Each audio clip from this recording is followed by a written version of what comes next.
Li Jingfeng is next in car number 8.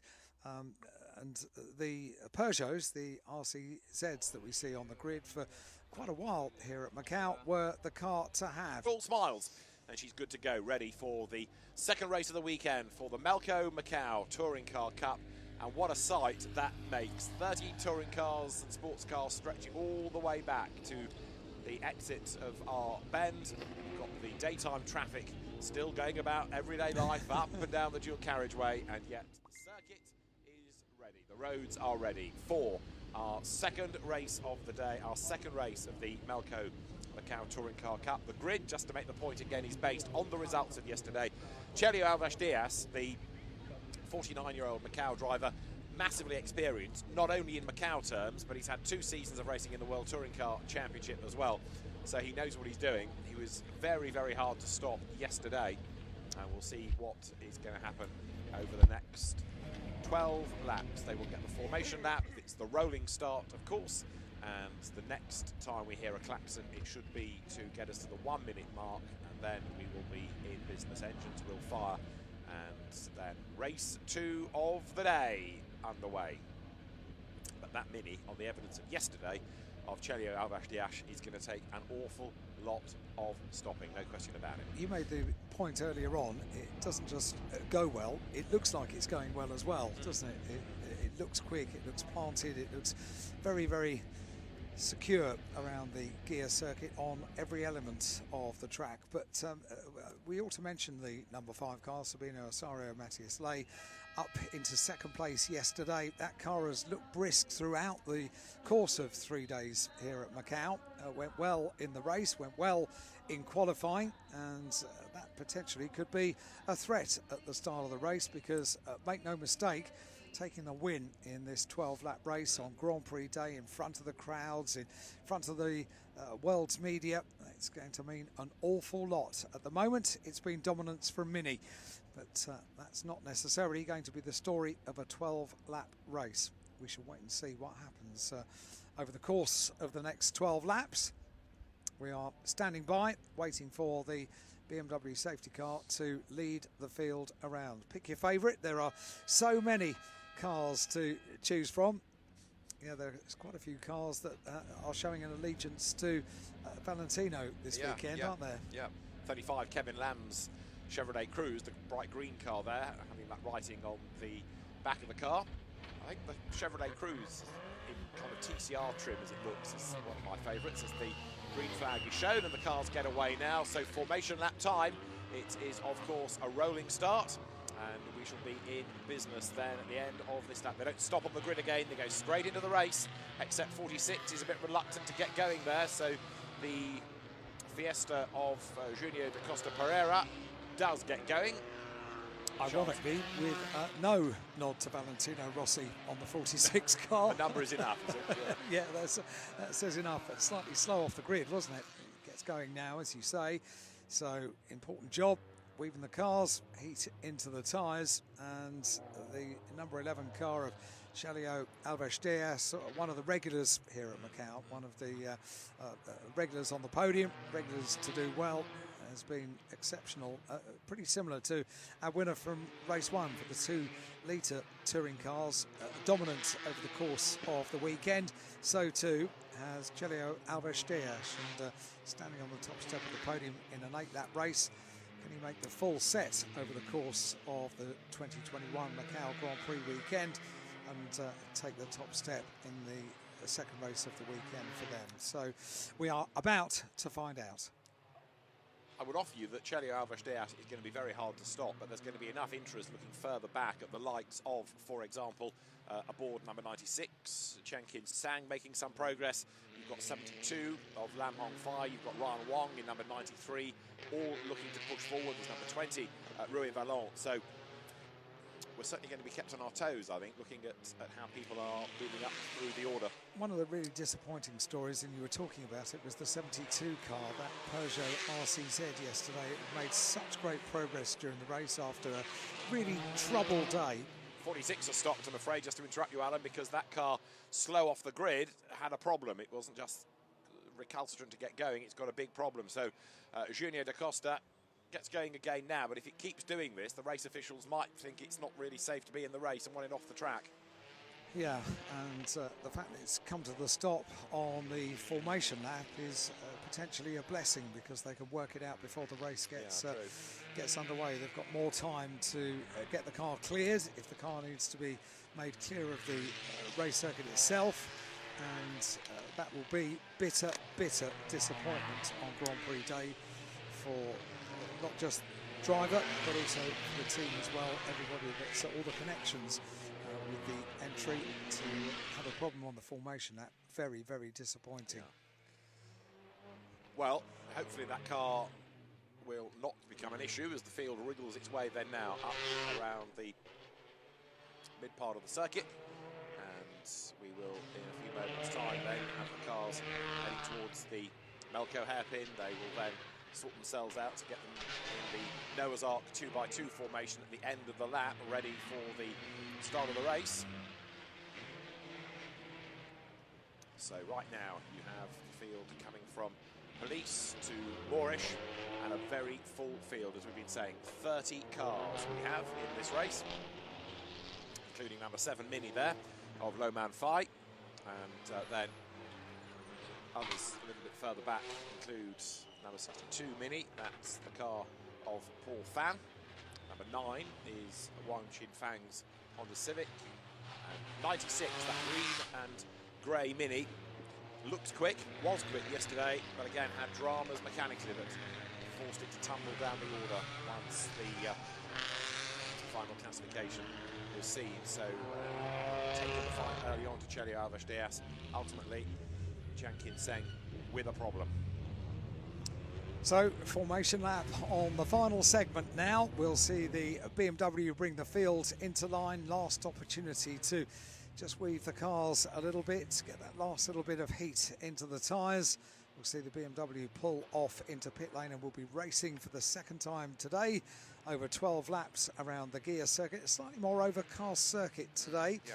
We've had high temperatures into the 30s over the first 2 days, Friday and Saturday here at MACAU. We've had sunshine, we've had blue skies, but it's a little bit duller today. We'll see if that has set in for the day, or whether the temperatures will rise. Certainly they rise now, because we're about to get racing underway as they file around the final elements of the circuit. We're about to get the MACAU Touring Car Cup race underway. The BMW, once happy that the field have lined up as they should, will pull off into pit lane. The front row turns into the final turn on the circuit. Eyes to the lights to get the 12-lap race around the gear circuit here at MACAU underway. And we've got Minis, we've got Fords, we've got all sorts of 1600 engine cars, and they are racing at MACAU. So, not surprisingly, good start from pole position. Number 11 making the break, getting the run down to the first turn on the number 5 Ford Fiesta of Sabino Osorio Matias Lay. Third place, Loman Fai. Top 3 all in the same order, but Lam Kin Sang has got a very good start indeed from the third row of the grid. Brilliant start for the number 22 car. But Chelio Diaz, as expected, is away and gone. Look at Jiang Qinseng there, number 96, hustling up very close to the wall as he tries to squeeze past another of the Minis. Can't do it on the outside, goes to the inside. A dive there from Kevin Lam on the inside line that comes to naught. But the first real pinch point, of course, is Lisboa. So far, so good, and Jiang Qinseng has gained another place on the inside line in that green and grey Mini. So, as predicted, people from the back are pushing forward, and as predicted, Chelio Alves Diaz from the front. He's pushing, and he's building that gap already. What an opening first part of the lap. Just brilliant for the driver that was on the top step of the podium yesterday. Took pole position. He's got the perfect start as well. Made the break already from the Fiesta in second place. The number 11, Chelio Alves Diaz, the number 11 car, regular here at MACAU, and Chelio Alves Diaz, a MACAU driver as well. There are China drivers, there are MACAU drivers, all competing for spoils of victory, and number 62 has made contact. That's bad news. The rest of the field make their way past the stricken number 62 car from the 5th row of the grid. Paul Fan's car is going nowhere. Indeed so. That's going to be covered then by a yellow flag, as their Chelio Alves Diaz is the race leader, and so he comes then now up the hill, being chased by Sabino Lay, and the margin between them is a fairly wide one on this opening lap. So as the cars then now accelerate down to the MACAU hairpin for the first time, as you've been seeing, we've lost one of the minis, but this car, dominant yesterday, continues so to be. Chelio Alves Diaz then comes out of the MACAU hairpin, Sabino Lay second, and those two already gapping the opposition, as Chelio Diaz underlines why he was able to do 2 full World Touring Car Championship seasons and do well in the category. He knows this place oh so well. There is Sabino Lay in second place, and then the fight's on for third with the Mini of Lowman Phi trying to keep at bay the opposition. But 1 lap of 12 about to go in the book. Mini versus Fiesta for third and fourth places, and does this show us how we lost 62? It does. Around goes Paul Fan, and crunch into the wall he goes, and that's down the front of the car and the rear suspension as well. There isn't much space on the track there. There aren't many options. Here is the battle for third place. We've got the number 7 car of Lowman Phi defending from Lam Kam San, and as they come through to the final elements, this is the closest battle at the front. The little number 22 car just jinks out to the right-hand side of the track and then slots in behind the Mini. So Lowman Phi having to defend. A great little battle this is on the opening lap. The leader, having got that brilliant start, has got such an advantage. Side by side they go then. Is this going to be the advantage for the very fast starting Lam Kam San as they go down towards Lisboa? Not quite yet. So they slot into single file. Through Lisboa they go. But this is a great little battle. It is indeed. And then in 5th place behind them is Kevin Lam, also trying to close up, and already up into 9th, number 96 Mini of Jankin Sam. So that's up from 18th on the grid and 9th by the end of the first lap. Very good progress indeed. Yellow flag zone here because of the battered Paul Fan Mini, so they're going to have to negotiate that. And again, look, the officials are trying to get it out of the way, cover it with a yellow flag, but it's almost in no man's land that. It's not near a crane. If nothing else, they need to try and move it through 90 degrees and give a bit more width of road. And now, 2nd, 3rd, 4th, they've all bunched up because Sabino Lay, I think, was a bit more careful under the yellows than maybe Lowman Phi was behind. So 2nd, 3rd and 4th pretty much together. Yeah, they are a trio, all contesting that 2nd place on the podium. You can discount the leader because the advantage at the end of lap number 1, how healthy is that? 4.1 seconds the advantage at the end of the first lap, and that would have extended on this lap as well. So the battle for 2nd place is where we'll focus our attentions now, with the 7 car of Lowman Phi and the 3rd place car of Lam Kam San, all closing up on the back of Sabino Lay. And I think you're absolutely right. Maybe Sabino Lay just backed off a little bit more into the yellow flag zone, and that played the advantage to both Lowman Phi and also to Lam Kam San. Look at the back of that battle pack, Alan, coming into the MACAU hairpin, because right there is the charging Chankin Sang, then number 96 Mini. So he's caught the next wave of traffic. He's got another 3 places potentially to gain as the cars now come down through Fisherman's towards our bend. Chelio Diaz is already working out where he's going to put the trophy on the mantelpiece. So far ahead is he, but this is 2nd, 3rd and 4th you're looking at. So it's Sabino Lay just ahead of Lowman Phi, and then Lam Kam San in 4th place, and the Fiesta here is starting to build back the advantage that was scotched under the wave yellows. This is a great little battle, isn't it? This trio for 2nd and 3rd places on the podium, and in shot just is the number 11 car of Chelio Alves Diaz, not surprisingly on the first flying lap of the race, putting in the fastest lap by a considerable margin. 2 minutes 48.317, fastest lap of the race by a good few seconds, and the advantage doubled in between the end of lap 1 and the end of lap 2, 8.7 seconds. Now, you've been watching cars that have been coming through from the back of the grid. Did you give us an update for the 72 car? Because it's going well as well. It's up into 12th place already. We're looking here at Kevin Lam with Rui Valente, another driver charging up the order going through. There is Chankin Sang in the meantime. And look, Rui Valente gains a place, so the Mini just going up San Francisco Hill nips through on the inside. 5th now is Rui Valente, and he started 26th, so that's very good going indeed. Jianqin Sang hasn't quite got himself through the traffic with the same alacrity. Lam Hongfei in her Peugeot, remember. A little dollies now, so we can move the car. Lam Hongfei in her Peugeot, 25th on the grid into 12th place, so decent progress, but this is for 3rd, and it is Lu Manfei being given a hard time by Lam Cam San. And yeah, those dollies under the Mini can hopefully swing it around and get it a bit more out of harm's way.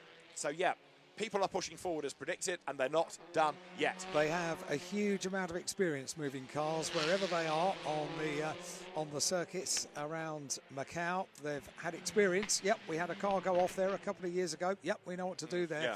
And it's very, very quick that they can bring out the right tools for the job, get the car moved, and keep the race live. And that's exactly what they're about to do. That's very, very good news indeed. Looking at this battle for 3rd place, the number 7 car, that's the car of Lo Manfei, still fending off the attentions of 22. Lam Can San got a really good start, did that Lam Can San number 22 car. The 2nd place car has been able to just extend away, having got past that yellow flag incident. Yep. Slippery surface flag. Yep. Now, is that for liquid or debris? And if it's debris, whose? So here they come through black sands. Road looks okay, looks clear enough, doesn't it? You're right about Lam Can San and his good start, but now he's peaked a little bit because he hasn't quite got that final 10th to really get onto the tail of the Mini and therefore start to challenge for position. And I reckon that in a lap or two, he's going to be under attack from Rui Valente because Valente's Mini is storming along. The best lap of the race to the leader, Chelio Diaz, is a 2:46. He crosses the line. Now, Sabino Lay does the best lap, interestingly, a 2:44. But I'm looking to see whether Valente, with clear track space ahead of him now, is going to be able to do anything about not only doing the fastest lap, but catching the traffic. He's only a 10th slower than Lay on that lap. Yeah, for Rui Valente to not be on the podium yesterday was against the run of play because the car has been great over the course of the 2 days thus far. This day 3 of the Macau Grand Prix for the 68th running in 2021. We're looking at Sabino Osorio in the number 5 car, 2nd place. Now we're looking at the battle for 3rd place with the Mini of Lo Manfei, just fending off the attentions of the fast starting Lam Can San. Up the hill they go, up San Francisco Hill, and you rightly say the response for Sabino Osorio in 2nd place, a 2:44.742, eclipsing the fastest lap previously posted by a race leader, Chelio Diaz. That's the march of the 72 car, started 25th, and I think everybody's hoping that that car has good luck during this race. It was going so well. That's not so good for the 38 car. Is it 38, 36? The 38, I think. Car of Chen Chi-ho. But the good news is that is opposite at the start and finish area, so it can quickly go through one of those gaps in the barrier and be out of harm's way. Yeah, the Peugeot that Alan was talking about, Lam Hongfei's car, came over the timing line up in 11th place. Rui Valente still the man to watch, having taken 2 seconds out of the margin of the cars ahead last time, and this is brushing the wall. A graze. Yeah, but enough to stop the Peugeot in its tracks, I'm afraid. That car out of the race. Sabino Lay, you're looking at 2nd, fastest lap of the race, although Chelio Diaz still has a pretty commanding 7-second advantage. As to the MACAU hairpin comes the Fiesta, and the Mini already on its way out of the corner. Yeah, and going down through the opening up of the gear circuit here at Macau, down through Black Sands, the run down towards Fisherman's and Arbend, the final turn. They're both in the same picture, and Chelio Diaz did have the fastest lap of the race. That has now gone the way of Sabino Osorio, and as memory serves, as the race goes on, it's the number 5 car of Sabino Osorio, Matthias Lay, that does go better once we're into the body of the race. Yeah, I mean, Chelio Diaz has a tough job in a sense because he's so much quicker than anybody else. How does he treat this? You know, does he continue to go absolutely flat out and run on his own, or does he need to find a way of keeping himself fresh, treat every lap as a qualifying lap almost? But the margin between them has come right down. It was 7 seconds. It's now 2.2. Now, I don't think that's Diaz playing with the opposition. Has he got a problem today? There's the Mini, and look, the Fiesta is much closer in second place. Like I say, 2.2 seconds. The last lap was a 2:44.2 from Osario, and it was a 2:49 from Chelio Diaz. Now, either that was a very cautious run past a yellow flag, or Diaz has got a problem that he might be able to drive round, but the gap to the eye is much reduced. That's not the pace that the race leader was showing on the opening couple of laps, for sure. So the number one car, it had gone thus far all his own way, but is there now a problem, or is this just being controlled at the front? The waved yellows for the race leader. Chan Kim-san in the Mini to the outside of Kevin Lamb down towards Lisboa. This is the battle now that's going on for 6th place. And the Mini makes its move, dives up the inside towards San Francisco Hill. Really cheeky move, and it has worked. Take that, says Chan Kim-sang. He goes through, he goes 6th. That's absolutely brilliant and probably well worked out as well. Right on the tail at Lisboa, that would be the normal overtaking position. Would it work? Won't it work? Do I just hop in behind? But no, calculated on that very, very little straight. So the element of surprise was part of the success of that manoeuvre, because that is a rare manoeuvre, and it worked. It did. Now, this is interesting for the lead. Look, Chelio Diaz is being caught, no question, as they're in the race, thankfully, after its travails on the green flag. That number 46 Ford Fiesta dives down towards Lisboa, scrabbles through the corner, and a flashing light was up the road there. But there's Diaz. Now, he's not yet been caught totally. He's maintaining some sort of a gap, but it's not a huge one. And we have a safety car being deployed. We've got yellow flags being waved. Yes, we do have a safety car being deployed. So that's going to bunch them all up anyway. That's going to make it really interesting on the restart, because it will bring the likes of Valente and Chan Kim-san closer to the front. So safety car is out. Is that for the car on the pit straight? Which, if it is ironic, given that it's at a gap in the wall. It is, but whether that car is stuck in gear and can't quite... so there are so many ponderables that could potentially make that car a tricky car to move, despite it being on a wide part of the circuit, despite it being on a convenient part of the circuit to move. It has potentially been the cause of a safety car intervention in race 2 of the weekend for the MACAU Touring Car Cup. A race that brings a smile to the face, doesn't it? And there are quite a few stories yet to be told in the remainder of the race. We are a third complete. We have completed now 5 laps are in the book, so we're well into the second third of the race. Rui Valente has had a great race so far. The BMW safety car picking up the field. It picks up, first of all, the Peugeot, the 73 car, waved through. So another lap before we've got the race leader. That little Mini, although on the dollies, hadn't been recovered, had it? No. But now I think they can probably hoik that out of the way. Yeah, the safety car you saw just a moment ago had the green lights on that say to people, you may go past. And when the leader is behind, the green lights are extinguished. And then we are under safety car conditions, no overtaking permitted. It's up to the drivers now to do a little bit of weaving to keep the tyre temperatures and pressures up, ready for the restart.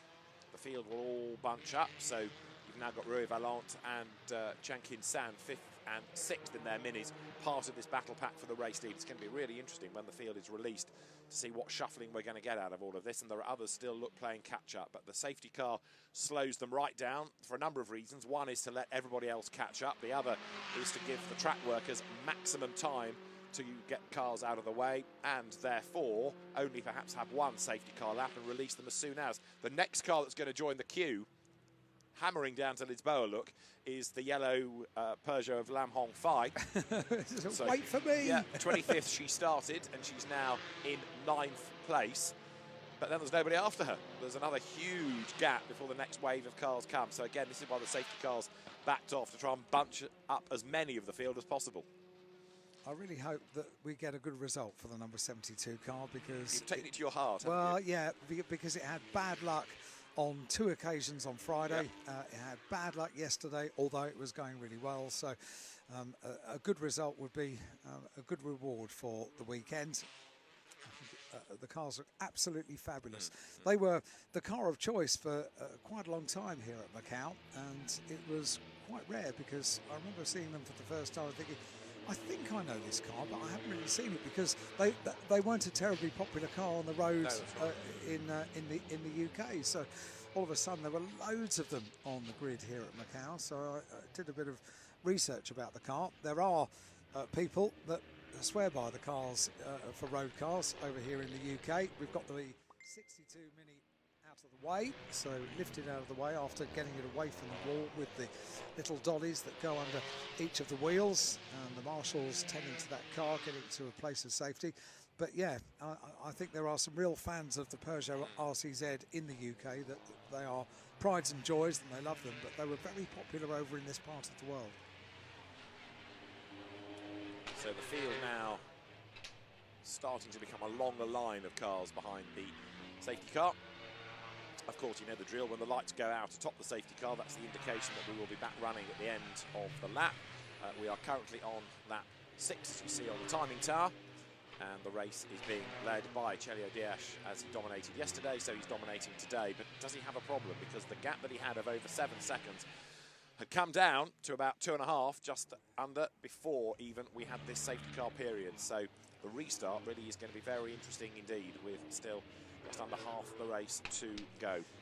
Number 13 Honda turning through there, which is the car of Wang Wenbin, another of the Honda Civics. This might present quite an opportunity for Sabino Osorio Matthias Ley, the holder of the fastest lap of the race thus far. A 2:44.226 compares to a fastest lap for Chelio Diaz of 2 minutes 46.263, and a question mark over whether the number 11 leading Mini is quite as quick as it was at the start of the race. So this restart will be rather interesting. Single file they come, weaving the cars wherever they can, try and keep as much heat in the tyres. And one of the headline stories so far has been Rui Valente, hasn't it? 5th place for the orange and white Mini, from 26th on the grid, out of position compared to the speed that the car has shown over the course of the first 2 days here at Macau, and one of the regular drivers here at Macau as well.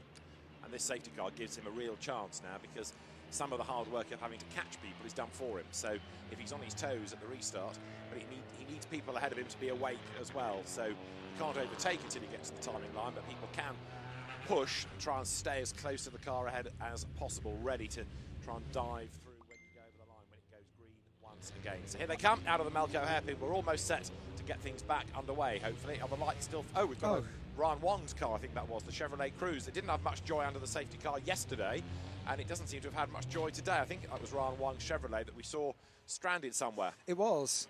We saw the back of the car. Yeah, we can just see it. It's on the twisty section of the circuit. I think I had seen that the lights had gone out on the safety car, so I think we were getting ready to get racing back underway. But now with that car stricken, I'm not sure we are, because the lights are certainly on the safety car now. We've got 6. They are on lap 6 out of 12. They are on the half-distance lap. They are making the most of weaving the cars, keeping the heat in the tyres behind the BMW safety car. But I'm afraid they're going to have to do it one more time at least, because we have a car which is pulled off. It's stationary on the circuit, so we need to get that car cleared so we can get racing back underway. Under the control of the safety car, we start one more lap. Poor old Ryan Wong doesn't have much joy, does he? He was another of those drivers to watch, but the Chevrolet's let him down. Right, I think the car on the start line is out of harm's way. The marshals going back to their posts through that gap in the wall, and everybody again with the big arrow pointing, go to that side of the racetrack, giving them plenty of space. So we'll have at least one more lap. I was trying to work out where Ryan Wong's car had come to grief. Was it sort of heading down towards Faraway Hill, that area? But either way, it needs retrieval before we can get things back underway. So the lights continue to flash for now. Yes, they do, under the control of the safety car. When you get the call up to be the driver of the safety car at Macau, you are always aware it is potentially going to be quite a busy weekend.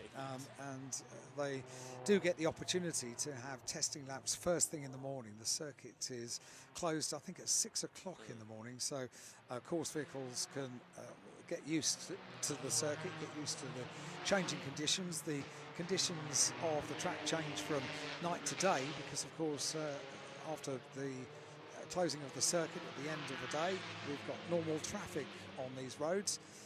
Every single type of traffic as well. We've got lorries, buses, coaches, mopeds, cars. We've got everything on the circuits overnight, and so therefore first thing in the morning, couple that with potentially a bit of moisture in the air as well overnight. It's a very different circuit, so they do get their own little testing session in the morning, medical cars as well, and they are usually going to be deployed at some stage.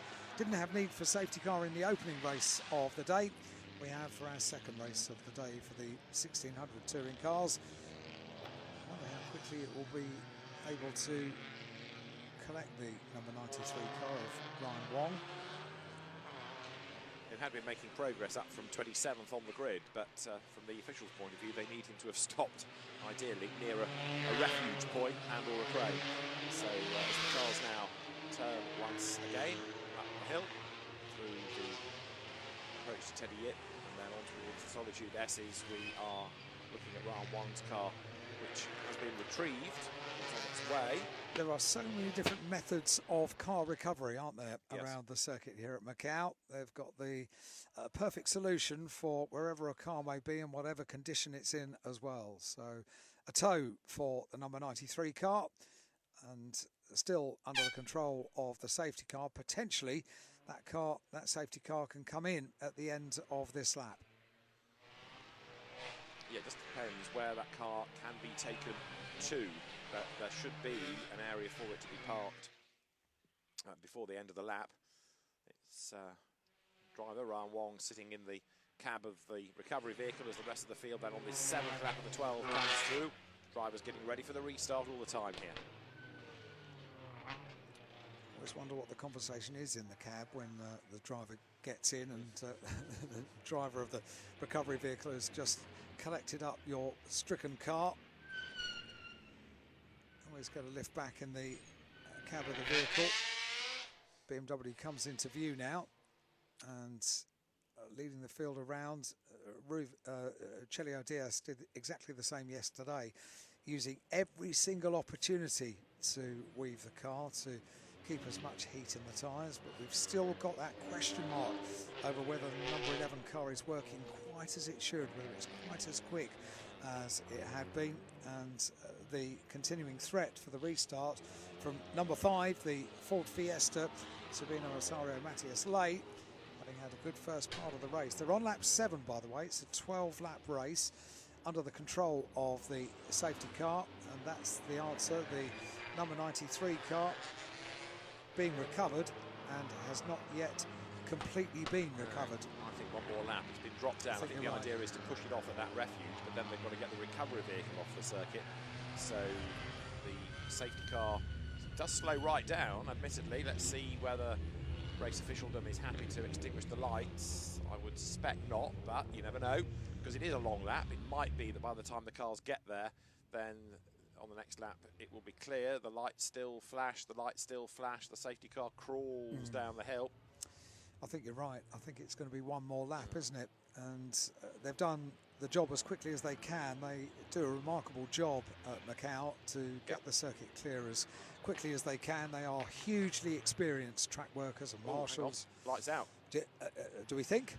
I reckon those are out. I think that was part you're of the right. reason for bunching them all up. So the decision has been made that the Chevrolet crews will be off the circuit and the safety car boards and the yellow flags can be withdrawn, because there is the Chevrolet being put back through the little gap in the wall. So by the time the cars get to this part of the circuit, the road will be clear. And impressive reversing that. Absolutely so. Here we go, Alan. The restart then of the second race of the weekend for the MACAU Touring Car Cup. And Chelio Alves Diaz taking the last opportunity as the BMW peels off to weave the car as much as he can. This is the restart we've been waiting for. Let's see the differential in speed as they get things underway between the two cars right at the front. Chelio Alves Diaz in the Mini. Not surprisingly, gets the pedal down first, makes a little break. Big and in jump. the background, unfortunately, a number of cars coming together on the restart. There are at least 3 cars involved in that. There are going to be more. Oh dear, oh dear. Red flag, race stop, because others unsighted accelerating into the corner come across a blocked circuit. There are more for this. Huge contact there as the Lotus piles in to the back of the Yaris of Lei Jun Bin. So we've got one upside down. The race has been stopped, understandably, and all of that, I'm afraid, was round about the 5th, 6th, 7th area. Look, there's enormous damage done to Kevin Lam's car, to the Mini of 96 Chen Kin Sang, and this is what, well, it already started by this stage as more piled in. This is the collection, isn't it? Yeah. The inevitable collection. But that was a massive hit. It was. I'm afraid your number 72 Peugeot's involved. Right, that's where it went wrong. So it was Chen Kin Sang who was too fast into the corner. Others followed his pace and got it wrong. And now, of course, the next wave have just got nowhere to go. And that was a massive hit for 32 of Lin Li up from the back of the grid. And she really copped for the biggest hit of all. And then there, jacking number 2 Yaris into the air, Lei Junbin's car being given a mighty whack. The Lotus has buried itself underneath. So, oh dear, more drama elsewhere around the lap. Oh dear, oh dear. And Rui Valent's car is one of them, and Chelio Diash's car is that. It is the leader's car. So what has happened coming through Reservoir? 3 minis have got themselves together, one of which was the leader. So there is absolute mayhem. Lowman Fi's car as well, the number 7 car. It's yes, it's not been a good restart, has it? And unfortunately, with a red flag coming out, there are a lot of rather damaged cars after that big incident here at Macau. I'm trying to work out how Chelio Diash got in strife, because he led, he was away. Yeah. And it suggests that he had his own moment then on cold tyres or cooler tyres and came back into the path of the others. So depending on what happens next. We've yet to see that. Yeah. Not many have survived all of that, but no. I'm looking for Sabino, Matthias Lei's car as well, because that, I think, did get through. So the leading Mini in strife, the second place car got through seemingly, 3rd and 5th got involved then, Luman Fai and then Rui Valent. So here is, all right, Chelio Diaz loses it. Yep. Cool tyres, the Fiesta gets the lead, does it? So the Mini bounces across the road. Which way does the Fiesta go? Just jinks around. Luman Fai's got nowhere to go, and Rui Valent has his own incident in avoidance. Crikey. And you're right, it rather looks like all on his own for the race leader, and the cold tyres on the restart, and all of a sudden the whole complexion of the race rather changes. A rather over-dramatic restart for the race, and immediately all of the workers go to assist the drivers and the cars, and there are a number of cars to be recovered. Well, 2 separate incidents. The first one really triggered by Chen Kin Sang that caused the carnage coming out of the R bend, because he accelerated, and a bit like, actually, what you'd seen for Chelio Diaz. He accelerated, but the tyre temperatures and pressures weren't there. Lost adhesion, ran wide, hit the wall. Kevin Lam, who was going with him, got involved, and as they bounced across the road, so mayhem broke out, and there the drivers being attended to by the medical team, because there was a real number of hard hits in that. Cars coming to a sudden stop, so it will take quite a while to clear the circuit before we are able to get things underway, and the race I don't think is going to be restarted. We're told that the next session is going to be delayed by 15 minutes, and indeed the session will not be resumed. The cars being dispatched back to the paddock, and you can understand why there's going to be a delay, because where do you start in clearing all this up? Kevin Lam's green Chevrolet looks destroyed, doesn't it? A few cars look to be destroyed, unfortunately. I'm really sorry to say.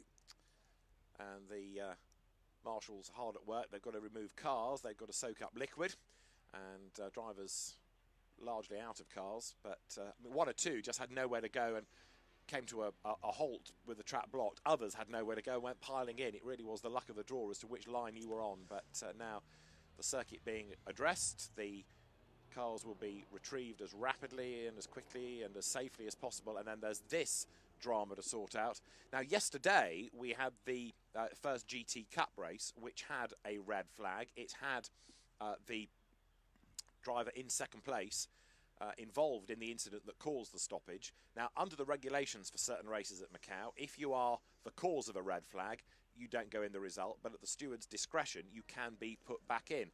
Well, where do you start with that, putting Right. people in or out of the result? Because which incident caused you red flag? For my money, it was the one coming out of the R bend, Yes. because the red flags were being shown actually as Chelio Diaz was having his own moment. Yep. So he necessarily wasn't the cause of it.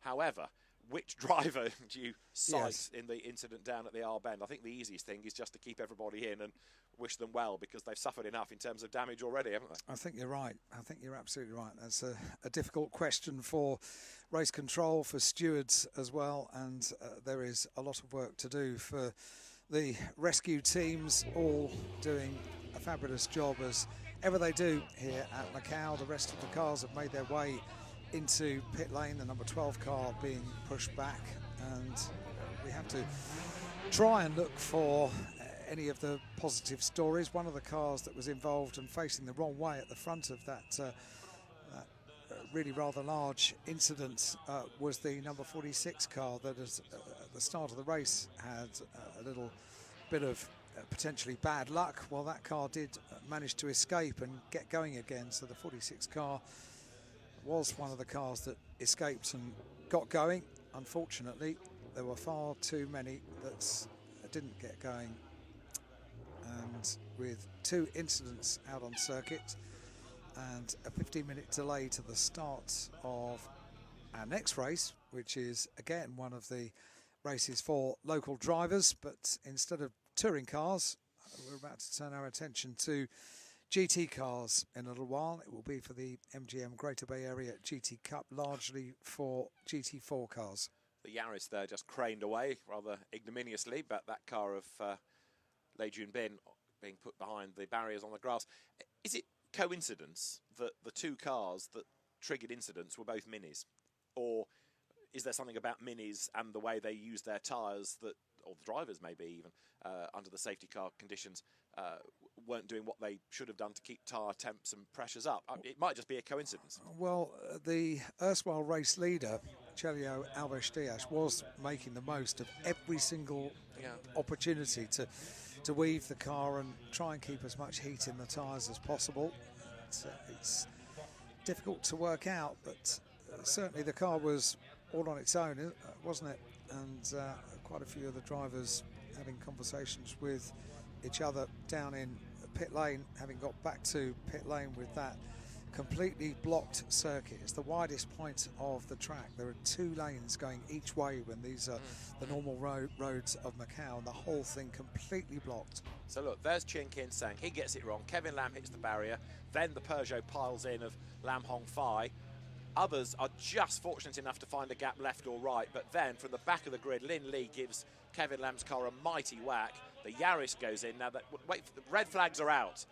And here's the Lotus that has nowhere to go except underneath the Yaris. Jacks the car into the air.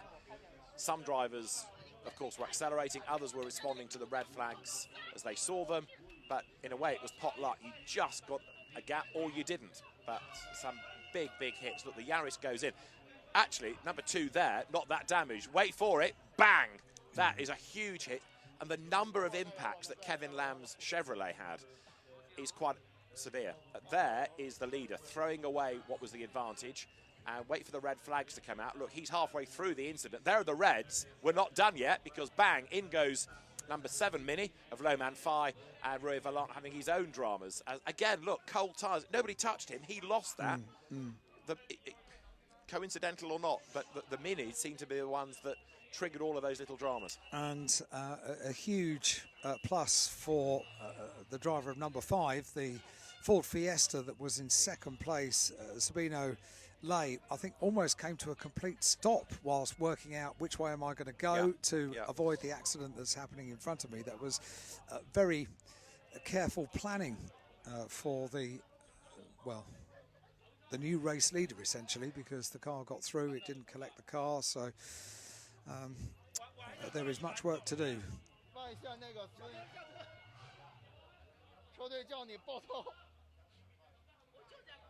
that I think is Rui Vallant, isn't it, who is very emotional about a broken car and the chances of a podium result that have gone away from him. So Rui Vallant, very, very upset indeed. The race, as we say, not being restarted, and an instant red flag thrown by the officials. I mean, that accident was mounting even after the red flag. Well, they yeah, weren't hanging about. The accident was still happening once the red flag had come out. Yeah. So Others were still accelerating, piling in, but there was no argument from the race officials. Yes, the reds. It was instant, and they are hugely experienced, the team in race control. They know the kind of incident they can work around, and they know the kind of incident that they really can't, and potentially what could happen in the ensuing couple of moments. So the word coming from race control that the red flag would come out, and then an incident for the race leaders as well, which is so unpredictable, isn't it? Yeah, I mean, we thought we'd seen all the drama piling up in front of us, and then suddenly the man that had dominated the race, more drama, going no further. Right, there's Chen Kin Sang's Mini just being loaded up. Look at the front of the Lotus as well there, that charged into the rear of Lei Jun Bin's Mini. That's the car of Chan Chi Ho, the Macau driver, number 83, the remnants of the red Lotus. Unfortunately, the Lotus is the right shape to sort of wedge underneath the car, isn't it? And it's just the inevitable, unfortunate wrong time, wrong place, and wrong car. Well, drivers are okay, a bit bruised and battered, but largely okay. Walking back, forcing a smile, which is good to see. And the other part of the incident from turn 1 is also being attended to. It's a good job that's not being restarted, because it wouldn't have many takers, I don't think, now. No, and we started with a very, very healthy grid indeed. We had 15 rows of cars, which was such credit to the teams and to the drivers to put the deals together, to get the cars together. It's a big event. It's a difficult times that we're experiencing in the world in 2020 and 2021. Despite all of that, to get everything right and in the right place, to get a healthy grid like that was incredibly impressive. So it's so sad to see so many damaged cars on the restart of that race, and still a few cars need to be recovered. There's at least 7, I think, down there. Yeah, I mean, one needs righting, doesn't it? Lin Lee's Honda needs to be put on its wheels, having turned turtle. Yeah. Big hit. Kevin Lamb, I think, was probably understandably shaken, because I think I said a few minutes ago how many big hits that car had taken. Well, we know that these cars are built with safety in mind, but largely they are designed to take one big impact, not a series of them. And he suffered about 3 by my counting. So that was pretty relentless, okay, wasn't it's it? very good news. Yeah. Something you really can't predict, and as they are about to recover it's so delicate. They have to be so careful in the recovery of these vehicles. The other element of all of that, Alan, is not only were people accelerating, but of course the nature of a street circuit with the barriers either side of you. It's a blind corner. You suddenly arrive. Yeah. You know, it's not like you can look up the road and see anything, or look across a runoff area and like you might be at a permanent circuit and see what's going on in the distance. They were absolutely astounded to see what was ahead of them. Some got it right by being able to jink left or right, and others just had nowhere to go. And by and large, they wouldn't have had a chance to react even if they'd have wanted to. Come round the corner and all of a sudden the accident has happened. So yeah, exactly. It's a very, very difficult situation, and never good to see. No. Well, the Honda being put on the low loader upside down. Yeah, well, so give that back to the team, and it can be up to them to sort it out. Some of the cars just being put behind the barriers so that the track can be cleared. Then they can send more recovery vehicles there to go and get them later on. Get the timetable moving. All the liquid being addressed. Get a good idea of Reservoir Bend. Get a good idea as well of just how many marshals get involved in working on over the course of the Macau Grand Prix, and they are incredibly hard working and very, very well trained in exactly what they need to do for whatever incident they need to deal with. They get these incidents dealt with so very quickly. Very, very professional team. On Friday morning, when we started talking about the free practice sessions that the timetable had, Alan made a point which has held true ever since, which is anything can happen at Macau. You weren't telling any fibs, were you? And very often does. Yeah. It's the nature of the challenge of the circuit, and that's why drivers love the circuit, because it has every element. It's fast, it's narrow, It's twisty, it's up, it's down, and it's unforgiving. It bites. It bites. Yep. Now that's good news. Look, there are cars that are pushable, drivable, that may have dents and scrapes, but aren't as wrecked as others. So some were able to anchor up in time and weren't clobbered. And the fleet of low loaders there and the circuit sweeper all being worked hard. I mean, the effort being put in here by the marshalling team is fantastic because nobody is idle. Everybody is doing something. And look how quickly they've managed to sort out this situation of upturned cars, of cars on top of each other. It's fantastic to see. The first time I was lucky enough to go to Macau, and the first major incident that I saw, I couldn't believe what I was seeing. Marshals, exactly the right number of marshals all of a sudden appeared, and they all knew exactly what to do. They all had their job, and they were so quickly able to restore the circuit to something that was close to something they could race on, and it is incredible. The support for this event comes from so many different quarters because it's such an important event. It's an important event for the region. It's an important event for motorsport in the region and in the world as well. And it's hugely popular with spectators and marshals alike. And they clearly have a huge amount of marshals all the way around. It's a 6-kilometre circuit. Think how many marshals you need in order to put this event on. It's incredibly impressive. It's a bit like the Nordschleife in a sense, isn't it? It is, you know, yeah, it is. The marshals there are so well drilled. Yes. That type of circuit. Bathurst, to a degree, is similar too. We are going to have a podium, and the timing screen still showing how they crossed the line at the end of 7 laps. Now, of course, the accident that we're seeing the aftermath of here, and look at the dead car park, all of those cars didn't get to the timing line. Oh. So the number of cars that completed 7 laps is pretty limited. If you got through and you were in 5th place or back, you did very well to squeeze through the melee. But we will await confirmation of the podium. It should actually be unaffected because Chelio Dias, Sabino Osorio, Matthias Ley and Luan Fai were still running when the red flag came out. Granted, yes. 2 of them were having an accident at the time, but they were moving and therefore stay in the results.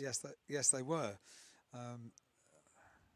Race control will be working out the drivers that we'll see on the podium in due course. The 88 car is underway. Look at that, the road's virtually clear. I mean, I know the road recovery vehicles, but look, each wrecked competing car has been moved. It's amazing, isn't it? Fantastic. So the Mini in the background just being put onto the back of the recovery vehicle. And that then means that the track sweeper and the brooms go to work. Now, whether those other 4 cars are going to stay there all day or whether they're going to be put onto other recovery vehicles, we'll have to wait and see. It might be that I think one gets moved between each race. I think that's a holding position. Yeah, you're right. They needed them out the way so that they could get on, get the track clear, and then potentially those cars can be lifted back and go onto maybe so, a recovery vehicle. Incredible work by the marshals. Mighty impressive, isn't it? And another team of them here sorting out what's got to be done at the first corner of Reservoir Bend, which of course is a crucial part of that because it's very, very fast. So you don't need anything, liquid or debris there. Such a fast left-hander. But I think pretty much work done. The brooms I think so. sweep away. Yeah. They all go to work with their brooms so quickly. Yeah. And I'm not sure what the agent is that they put on the fluid on the track.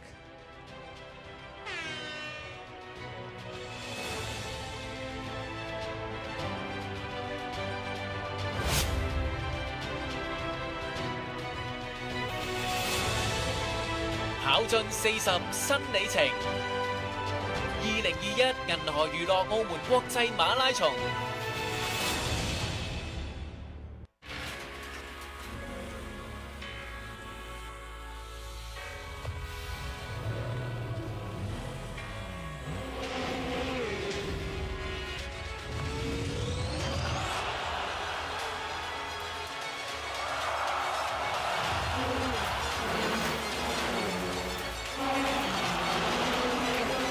68屆澳門格蘭希治大賽車。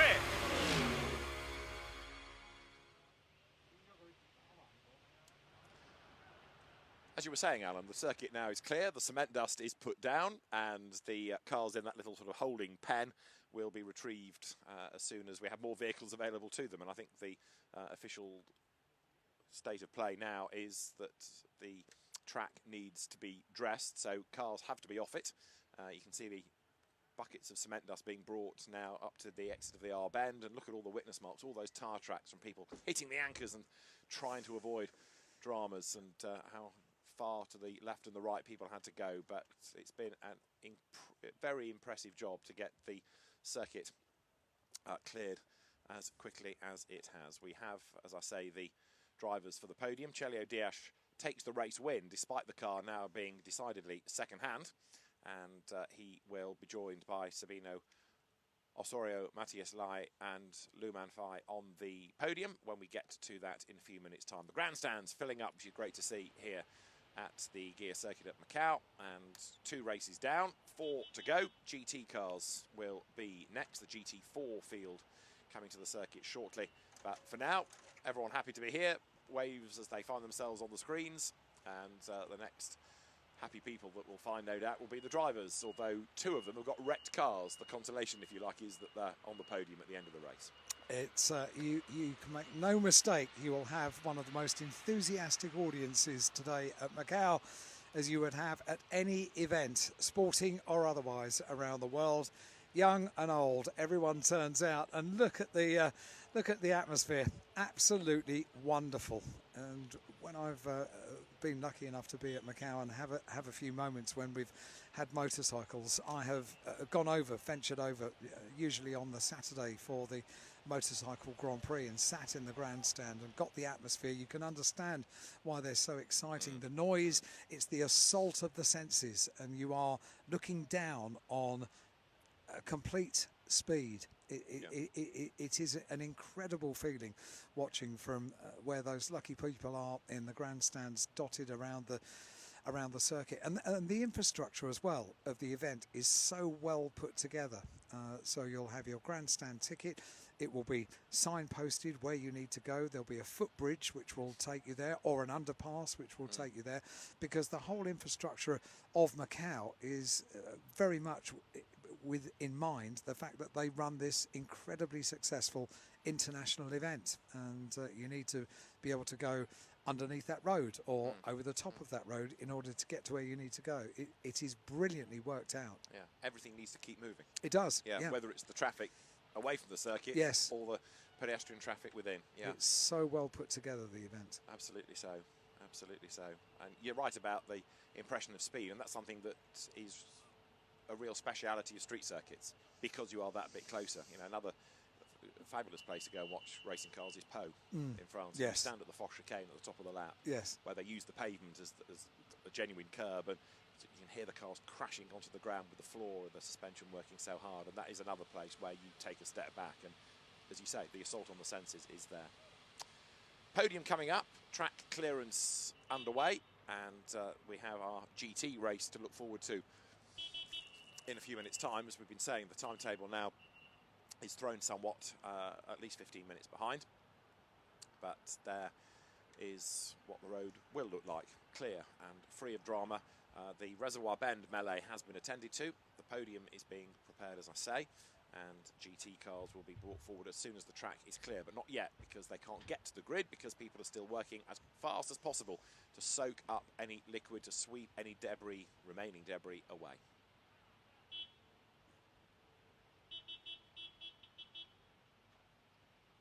So high drama this morning in the MACAU Touring Car Cup. And we've seen drivers out of cars, we've seen the cars be removed, so all that remains now is to make sure that the circuit is completely clear and clean, and then we can be back in business. I was just thinking, it's just gone 10:30 in the morning in Macau. A lot's happened already, hasn't it? For 2 hours of activity on track. Things got underway this morning at 8:30. Slightly overcast today compared to the beautiful sunny weather that we've enjoyed Saturday and Friday as well. high temperatures, always high temperatures, always quite humid as well at this time of year around Macau. It's quite a lot of cloud cover today. Which may in part also have been something to do with how cars were responding on their tyres after a safety car period. Potentially so, yeah. They had, how many laps? 3 laps? About, yeah, I think it's 3 full laps. Yeah, and slow ones. Yes, yeah. So there was that obvious drop in tyre temperatures and pressures. With that, you're thinking about the restart for the race leader, which was particularly against the run of play for Chelio Alves Diaz thus far this weekend. But perversely, first corner he got to, when he had to accelerate, he was fine. So he was behind. Yes. That had the problem. Having said that, he was still accelerating through that corner. Behind him, people further back accelerated when they could. They were at a higher speed into that corner. Yes. If you're with me. Yeah. So the first one he attacked at a really high pace was this corner here, yes. Reservoir. That's where it went wrong. Whereas, you know, his speed into the R bend would have been a bit less, I suspect, than the Mini of Chan Kin Sang behind him. Yes. Because he was later in the queue. He was told to accelerate. I still find it interesting that Minis were the cars that seem to break away, however. Right, we've got the grid team heading onto the circuit, and that means that we're not far away from getting activity back underway here at the Macau Gear circuit, and that is great news all round. It is. So, high-vis jackets of the circuit workers, they leave the grid, they leave the circuit to be replaced by the grid board holders for our next race of the day. Race 3 on our timetable today, and it's GT cars for the first time today, and GT cars have been spectacular around Macau over recent years, and this weekend for the 68th running of the Macau Grand Prix. The cars we are about to see on circuit lining up on the grid, they're still dressing the circuit, making sure that it's absolutely ready, clean and ready to go for getting our next race of the day underway. How quickly they work as well. They're aware that time is very much of the essence here at Macau to get things back underway, and they're so speedy with their work. Know exactly what they've got to do as well. So GT4 cars will be our next race of the day, the MGM Greater Bay Area GT Cup, and we'll also have the GT3 cars a little bit later on. But for now, just a bit more work required down at the final turn. Grid boards in place, so when we can get the cars onto the grid, we'll begin the countdown for our third race of the day, a 12-lap race for the MGM Greater Bay Area GT Cup, and we'll also have a podium as well. The podium is the next thing that's going to be taking place. Already we've been given the names of the presenters and the recipients of the awards on the podium. Irrespective of what goes on at Macau, we are always mindful of how important a podium is. Yeah, there's that ceremony, isn't there, to everything, as you say, because it is such a major event, and therefore the driver's enthusiasm is repaid. But it doesn't matter whether it is an international tagged race or a local race. The podium ceremony is treated with the same import, the same respect, which is great to see. And of course, for the event sponsor, it's a very important part of that sponsorship package to have the dignitaries there and to have the podium broadcast and their sponsorship logos displayed. And MACAU, the sponsor of the Macau Touring Car Cup, another organisation with a long history with the event, and it's good to see that that is being continued as the GT4 cars are going to be released in a few moments' time. Once the race officials are happy that the circuit is clear, they would drive through that. It's a smaller grid for the GT race, actually, so they would probably all, as you can see from the grid boards, be able to go through that zone, but they're not going to be released while people are still working. So we're almost done, look, and as soon as those last 4 or 5 marshals are off the circuit, or that last patch of cement dust is swept in, then I think we'll be okay.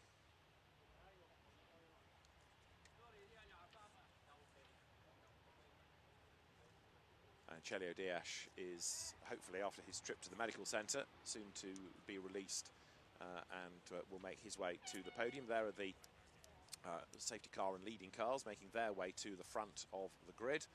And there is what's left of a somewhat decimated field of up to 2 litre touring cars and sports cars. The grid look, though, is all ready, and it's ready to embrace our next field. And before that, as we've been saying, there will be a podium, and we might, depending on how much time we have, be able to go to the press conference at the end of that race. And it'd be interesting to know whether Chelio Alves Diaz has thoughts about why it seemed to be the minis that were in strife. Yes, we have press conferences for all of our races on Grand Prix Day, and all of them will have an English translation as well, thanks to the very talented team in the press room over at MACAU, and not with potentially all the usual names that would be operating those duties over the course of a Grand Prix weekend this year, but they've certainly got a very talented team that are able to speak very freely in whatever language is required for the press conference. So we will bring you all of those, including our final race of the day for the MACAU Grand Prix for the Formula 4 cars, with Charles Leung looking to make it 2 in a row, and that is our big race at the end of this afternoon. Ahead of that, lots of racing to look forward to at MACAU. We've got the GT cars that thread their way out of the assembly area onto the circuit that has been worked on so hard by the marshals and the course workers over the course of the last few minutes to get things ready to get racing back underway. And isn't that amazing that in what is relatively such a short amount of time, we've got cars coming onto the circuit? And if you think back to the incident, you'd have thought this is going to take hours to get things back underway. But no, the marshals know what they're doing, the course workers know what they're doing. They get the cars recovered, they dress the circuit, and lo and behold, we have a full field of MGM Greater Bay Area GT Cup cars weaving their way onto the circuit. That's incredible, isn't it? It is, and it's mighty impressive. And one of the elements of this, of course, is the curfew, the fact that you need to open the roads, and therefore we need to keep things on schedule, keep things moving. And look, you see that shot, and with the exception of a bit of sand in the background, you wouldn't think anything had happened, would you? Incredible. But it has been a remarkable job by all concerned here. Absolutely incredible. Yeah, so all the personnel make their way onto the grid. They begin to file through the gate from pit lane, and the celebration of GT4 cars around MACAU will begin the build-up for the start of their 12-lap race. All the races today are 12 laps, and we've got quite a few cuddly animals that have made their way onto the grid today. We started the day with a couple of pandas who were very much enjoying being part of the build-up to the first race of the day. We've now got the Lion, it being the MGM Greater Bay Area GT Cup, an opportunity that I haven't had yet to talk about the MGM Hotel, which is in MACAU, which is one of those breathtaking moments. The Lion outside the MGM Hotel, well, I don't think anyone has ever seen a lion quite so magnificent outside the hotel. It's one of those moments when you, the first time that you go, you think, hang on, how far back do I have to walk in order to take a picture of the lion and get all of it into the picture? It is huge, absolutely huge, and is one of the go-to points around MACAU. Some of the hotels are exceptional, what they offer. Absolutely amazing. And if you haven't been, if you haven't visited MACAU, well, maybe think about 2022 and visiting an event which is run so efficiently, it's safe to go, and they've all worked so hard to make sure that it's a safe event to visit. And I absolutely guarantee you will have a time like you have never ever had anywhere else in the world. There is so much to enjoy during the day with all of the racing, and so much to enjoy at night time as well. It is just a unique part of the world. Yeah, absolutely so. And 68 editions of the MACAU Grand Prix, and as the GT field then is set to be released, of course one or two of the drivers from that incident will have been assessed at the medical centre. Some may need a precautionary check in the local hospital, but from the officials' point of view, the best news of all is that everybody out of their cars, and the circuit can be now given over to our GT field for what should be another very Quem está interesting a acompanhar race. através da emissão televisiva ou através da internet Chile Alves Dias and also Luman Fai have, along with Lin Li, who rolled the Honda, been taken to hospital as a precaution, and that therefore means that we are unlikely, of course, to have a podium, with 2/3 of it unable to attend. Yes, and the hospital is right by the circuit, so safety, of course, and the welfare of the drivers absolutely of paramount importance. And although the podium is important, the drivers' welfare is primary, and the hospital is right there. It is a superb facility at Macau. The hospital, I say rather unfortunately, with a friend who had an accident a few years ago at Macau, and we spent the vast majority of Wednesday of Grand Prix week at the hospital, and the service and the treatment that he received at the hospital here in Macau was really quite exemplary. It was superb. And he was able to stay at Macau to carry on working, writing his reports on the event, and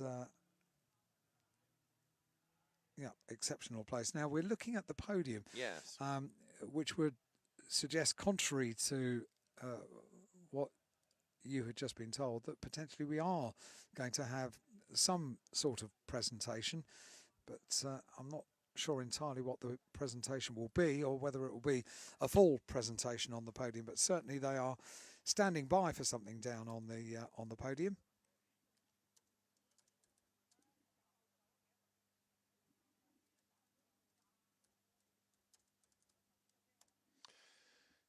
Indeed, it could be that was one driver I can see in the background. Sabino Osorio Matias Ley is there, but we'll wait and see who we get. Might be that a representative of the team receives trophies on behalf of the drivers. Our GT4 race that's coming up should be an interesting one as well, because one of the quick drivers from Friday's qualifying, Chris Shah, got himself in bother yesterday and got some damage, ended up retiring, so he's going to be at the back of the grid, and will be a man to watch trying to carve his way through the order. So drivers shortly, and their team representatives potentially to step forward. The podium, as you see, has been dressed from the previous race back up to the MACAU sponsorship.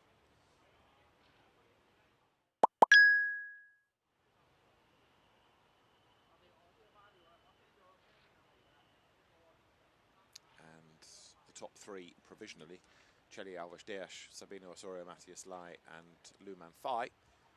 But we understand that after some of those impacts, 2 or 3 drivers just go to the hospital for nothing more than a precautionary check. But Lin Li up from the back of the grid, that massive hit with the Honda that rolled the car, you can understand why, again, she would have been somewhat shaken, as anybody would, by the impact. So the local officials are certainly standing by. Underway. Yeah, they are on standby. I think because of the fact that it is a broadcast race, because you have a sponsor, because you have dignitaries, the way to get around the problem, for want of a better word, is that you have a representative of the team to step forward. Yes. But we'll see what we get in a few moments' time. GT cars, I think, are about to be released then onto the circuit. So we're not far off getting things underway for race 3 of the day. The MGM Greater Bay Area GT Cup, and the race is named in honour of the Guangdong, Hong Kong, Macau Greater Bay Area. Wonderful part of the world it is as well. And the MGM Greater Bay Area GT Cup cars we've already seen have left the assembly area. A very vibrant part of a Macau Grand Prix weekend, the assembly area. On Grand Prix day, it's a bustling place of activity throughout the day, with drivers, teams, cars, and all of the colour of this event all taking place down there in the assembly area. And I think we have just edged one step closer to having a winner, presentation for third place driver, second race of number the day. 7, Loi Man Fai. And it is a representative. And the trophy will of be Luman Fai's team received that by steps a forward representative, to Miss receive the Hui Wing trophy. Kei. Second place driver, Sabino Osario Matias Lei. Congratulations. Sabino Osorio Matias Lei for second place. And it will be a representative of Chile. And the winner, number team. 11, Celio Alves Diaz. Steps forward. Trophy to be received by a representative, Miss Lam Kit Yu. And now may I ask Mr. Joseph Tang, Executive Vice President of Global Marketing and Strategy of MACAU Resorts and Entertainment, to present the trophy to our third place driver, Loi Man Fai. Trophy to be received by a representative, Miss Hui Wing Kei. Congratulations. And now may I invite Mr. Clarence Chong, Board Director of MACAU Resorts and Entertainment, to present the trophy to our second place driver, Sabino Osario Matias Lei. Congratulations. And now may I have the honor to invite Mr. Poon Wing Kun, President of the Sports Bureau and Coordinator of the Macau Grand Prix Organizing Committee, to present the trophy to our first place driver, Celio Alves Diaz. Trophy to be received by Representative Ms. Lam Kit Yu. Congratulations. Let's get closer together to the middle for a group photo. Trophies in the air. Congratulations.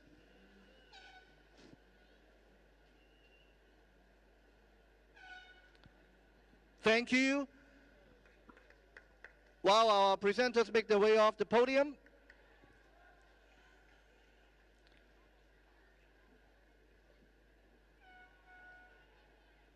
two people that would have woken up this morning and not been able to predict how their morning would pan out at Macau, finishing off representing winning and second place driver in the second race of the day. Very true. And there is a mighty GT4 grid ready for our next race here on the Gia circuit. So 2 touring cars. Now we turn to GT cars, and the car at the back, the Mercedes of Chris Cheer, which has got a lot of work to do, but of course more time today in which to do it, 12 laps rather than the 8. GT4 cars, less powerful, less aero dependent than, and with less aids than the GT3 cars, but a burgeoning category. Very, very popular, very successful around the globe. Great to have it as part of the Macau Grand Prix, and the MGM Greater Bay Area GT Cup is our next race. It is, and as you can see, the grid has lined up. All of the personnel down there on the grid. Our camera team will do the walk along the grid, including all the glitz of the event and the build up to the event, including the MGM Lion down there and the girls as well. Very much looking forward to it. We get the sound as well of the build up to this event. Makes you want to be there, doesn't it? Pole position went the way of, after the 8-lap race yesterday, of the number 88 car of Zhang Shan. It's the BMW we're looking at now, and a thumbs up would go into this race with an air of confidence after the performance so far this week. Very, very impressive, that BMW. Alongside on the front row of the grid, number 34, and that's the car of Cheng Sun Cheng in the Toro Racing BMW M4. That's the front row of the grid. Next row back, we go to the Mercedes, the AMG 79 of Moxie Knock. Going to get a word. We're going to get a thumbs up from Moxie Knock, third on the grid. And fourth on the grid is the number 11 car of Nicholas Lai in the Son Feng Racing Team, one of the regular teams that compete here at Macau. Back to BMW we are for Nicholas Lai, fourth on the grid. Next back is Ipun Ho in the car number 29 car. And that number 29 car is the first of our McLarens, the 570S GT4 car, alongside the number 99 car, that's Evan Mack, in once again a BMW run by Toro Racing this weekend. looking forward to the race. The sunshine has come out here at Macau now, so it's burnt its way through the clouds. It's looking a bit more Macau-like now with shadows and sunshine. Christy Zhao there is 7th on the grid. Christy Zhu with the Mercedes, the Chinese lady racer. And then to line up 8th is there, number 21, one of the many Ginetta G55s that we have, this being low man Kit's car, the Macau driver. And he is a little bit more relaxed in terms of his enthusiasm for this race. There, number 55 is the car of Kenny Chun.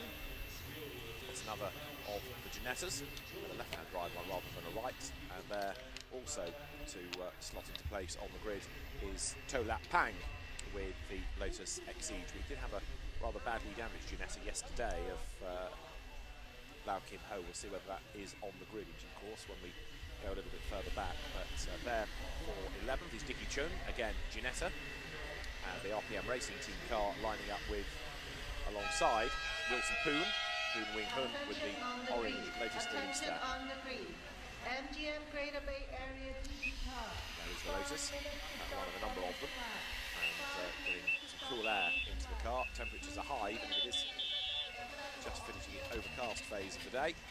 There is the repaired Ginetta number 7 look, so it is there, Lau Kim Ho's car, next to which is the Kelvin Leung BMW, another of the Son Vane cars, and at the very back, the Mercedes number 36 of Chris Yar. So that is a car to watch and question. 27 hit problems late race yesterday. To Chi was running in, what, 4th, and then stopped on the last lap with a mechanical problem. So the Audi, normally a strong car, should be another one to make progress.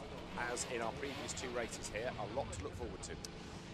And as you rightly said, when we started going through the grid, eyes to the back of the grid, the 36 car right at the tail of the field after Kevin Leung. That's the Somgren Racing Team M4 GT4 lining up 16th on the grid, focused on the start of the race, not even a wave for the camera, very much focused on the job in hand over the next 12 laps. But behind that, over to the left-hand side of the circuit, is the number 36 Mercedes, the Phantom Pro Racing Mercedes AMG of Chris Char. That repaired Ginetta, it was an impact late race yesterday. Didn't actually do too much damage to the front of the car, but enough. Lots of debris on the road, but it could have been a harder hit. Number 7 of Lau Kim Ho. So the grid formed. Again, it's going to be a rolling start, as befits a GT race, a sports car race, and then 12 laps. But the way that Shang went yesterday suggests he's going to be hard to stop. And what progress can this man make? Chris Shah then coming up from the back of the grid. Well, he's an experienced GT competitor in recent times, but he's got a big fight on his hands. And why is he at the back? Because yesterday he got into the back of traffic and did damage to his own car, did a radiator, didn't he? It was bodywork damage, but also mechanical damage as a legacy of the contact that put him out of the race. And think of the pressure. It's got the MGM logo on it. It's in the MGM colours. It's an MGM back race. The car starts on the back of the grid. I have a feeling that MGM may well get a lot of coverage during this race, because that car will definitely make up places. You could see how focused he was on the 12 laps, couldn't you? Yeah, he's not here on holiday, is he? No. He's here with a purpose. Absolutely. The car looks fantastic, It doesn't does. it? In that black and gold livery. So Chris Char with a bit of a job on his hands over the next 12 laps. Let's see how it unfolds.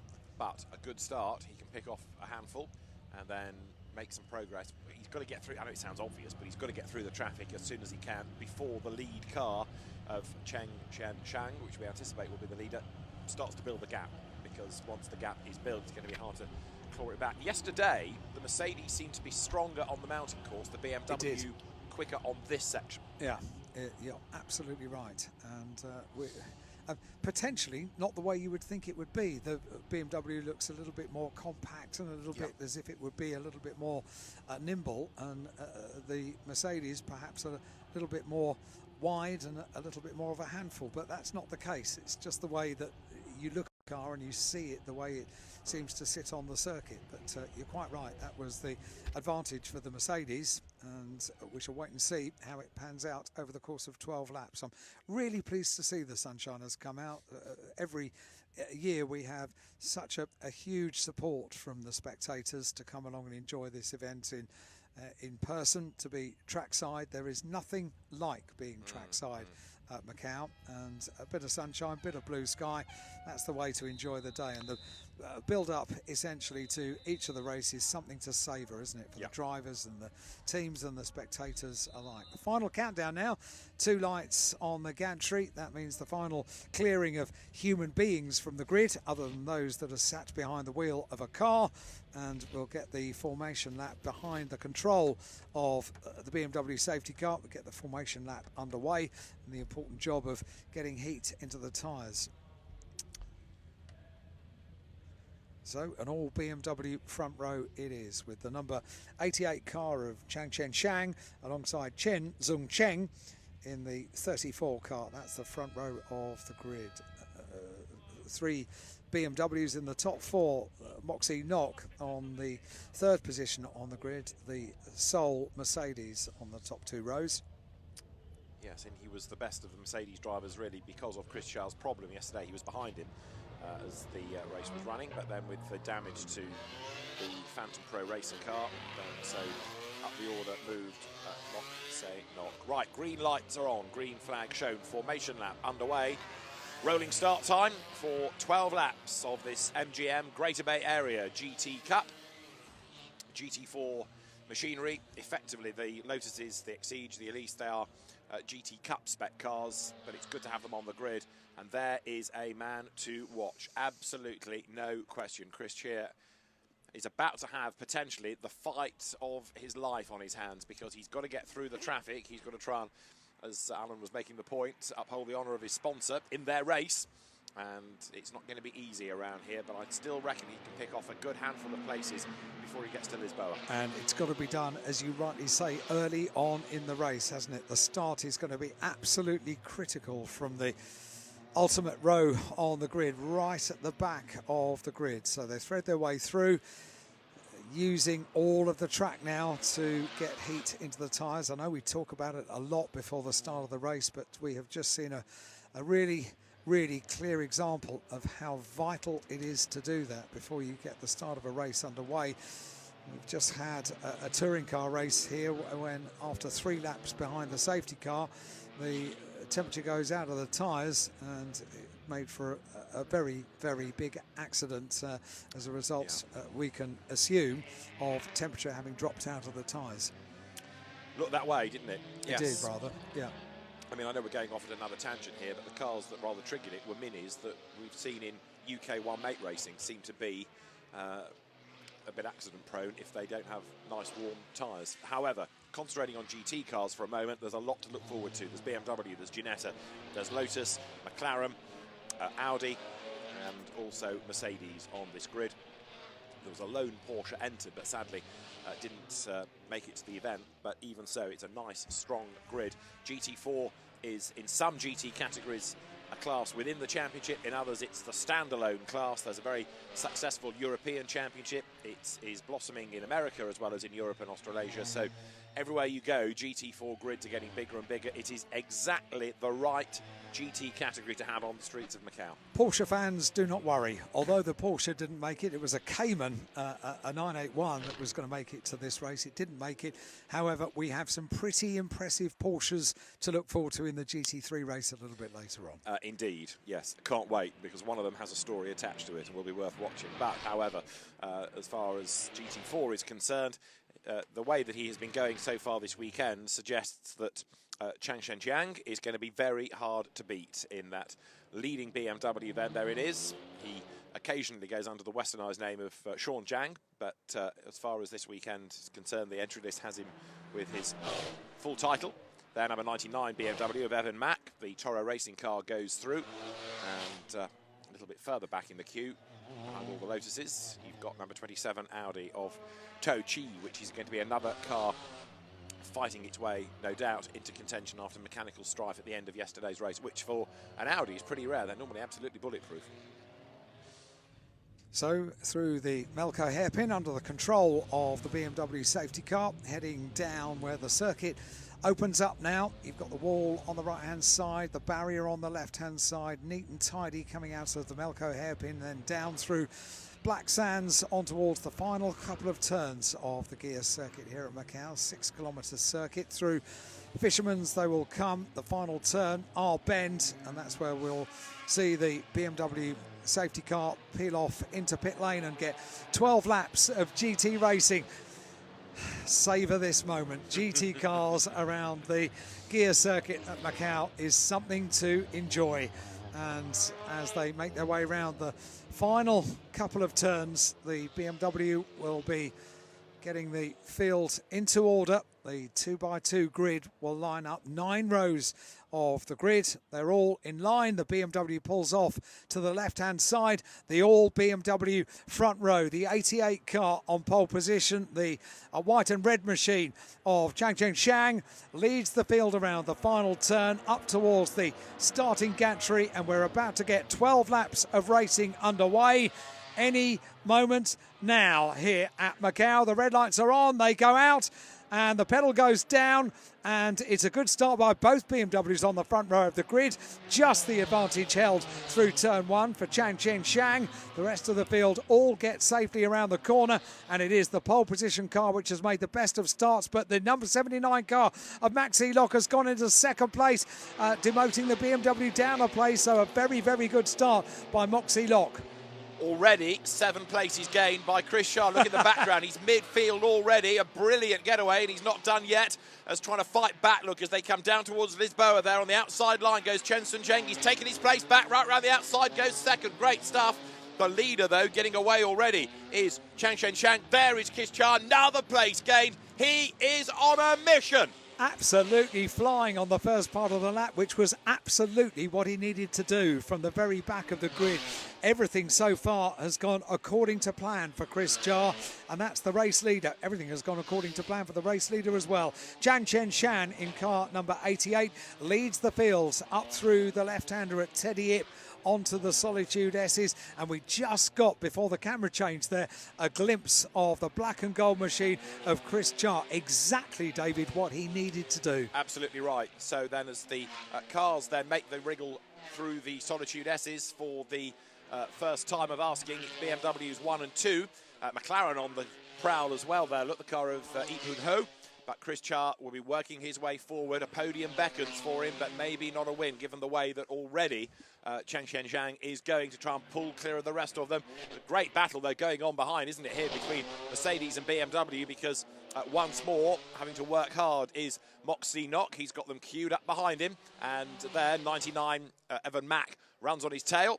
But as they make the climb, Chris Char coming out of Moorish was having a go for a place just in the background. Wow. The Mercedes, if a car can breathe in, it must have done so because he was trying to level with the opposition and it didn't quite work. He's on the back, look, of the Nick Lai BMW, but Chris Char is absolutely charging. What an opening lap, because look, 2nd to 6th, they're almost together. You could see how focused he was when the camera was by the side of the car. He didn't deviate, he didn't look away. Absolutely focused on the job in hand, and that was exactly what he needed to do on this opening lap. The opening lap was absolutely vital. I'm not sure it could have gone any better if he'd tried. He's having a look at the BMW. The number 11 BMW pulls out to one side. Another place is about to be made up. It's going to become a little bit more difficult now, and he just gets the position and makes the manoeuvre stick. So another place made up at the completion of lap number 1. He's going to be 6th, isn't he, across the line then? So yes. The BMW goes through 17th to 6th in one lap. Up front, it is Chang Shang ahead of Chen Sun Cheng. Then Moxie Knock 3rd, Evan Mack is 4th, Ip Un Ho 5th, Chris Cha up into 6th, Nick Lai, the blue and white BMW, there 7th. But look at the gaps that have opened up already between 1st and 2nd and 2nd and 3rd.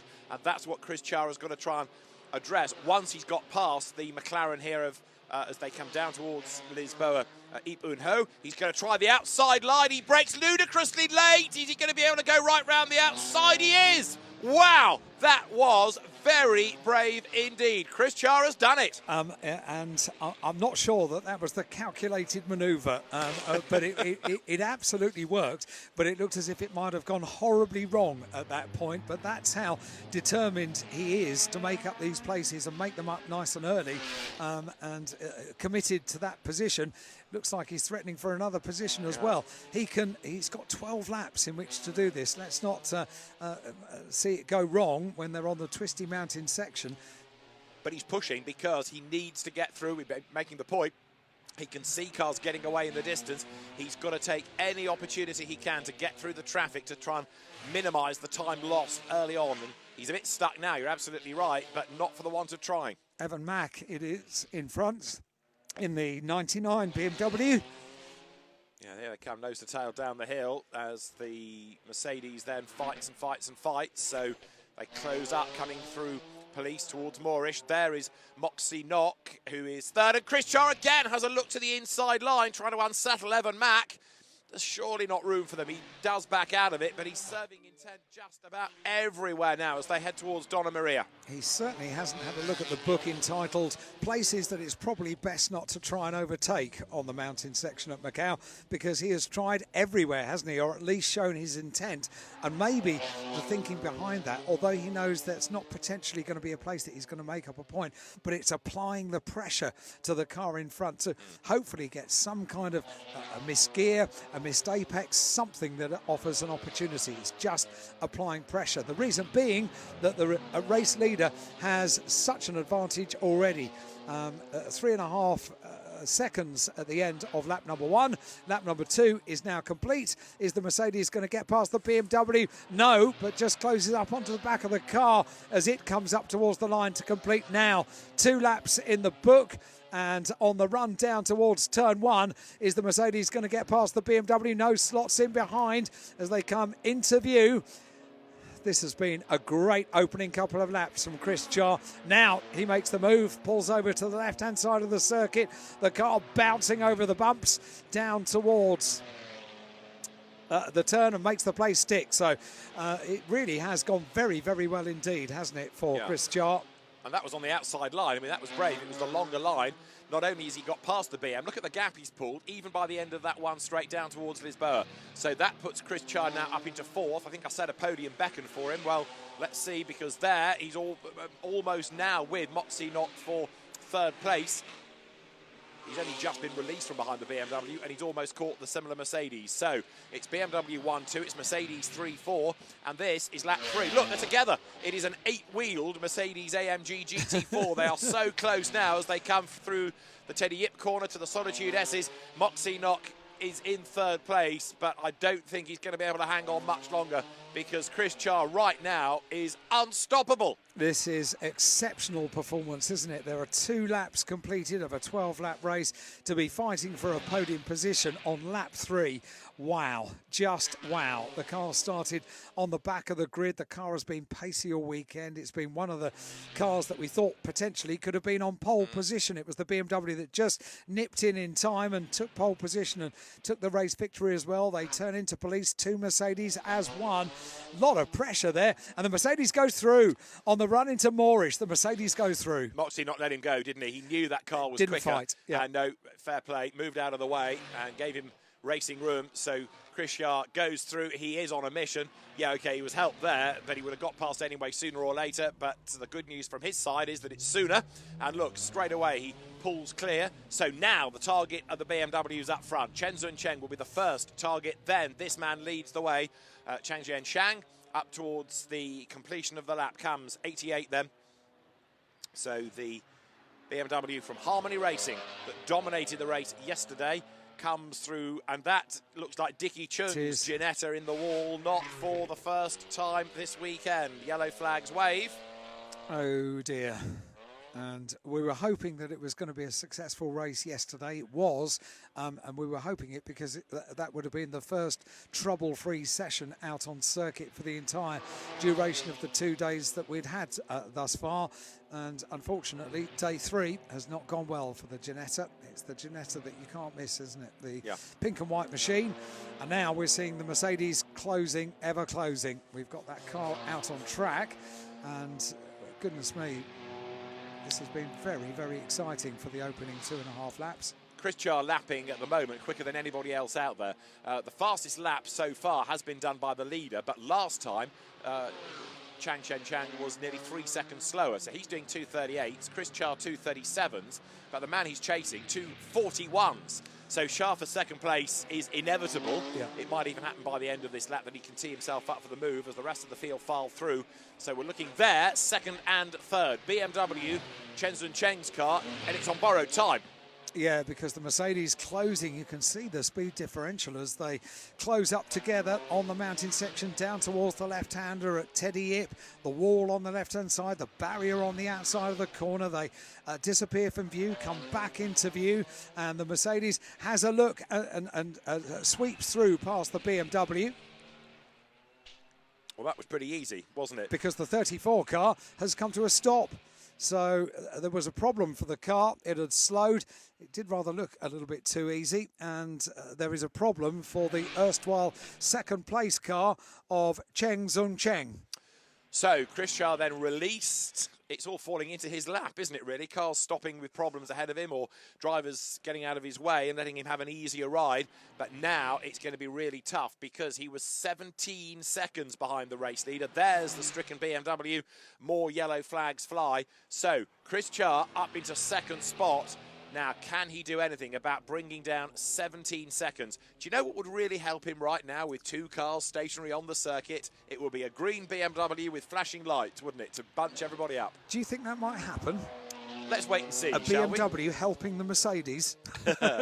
Well, the safety car is a BMW, the race-leading car is a BMW, but we've got two cars stranded trackside. But the point behind all of this is that to bring down a gap of 17 seconds is asking a lot, but if the safety car came out and bunched up the field, that would be of huge benefit.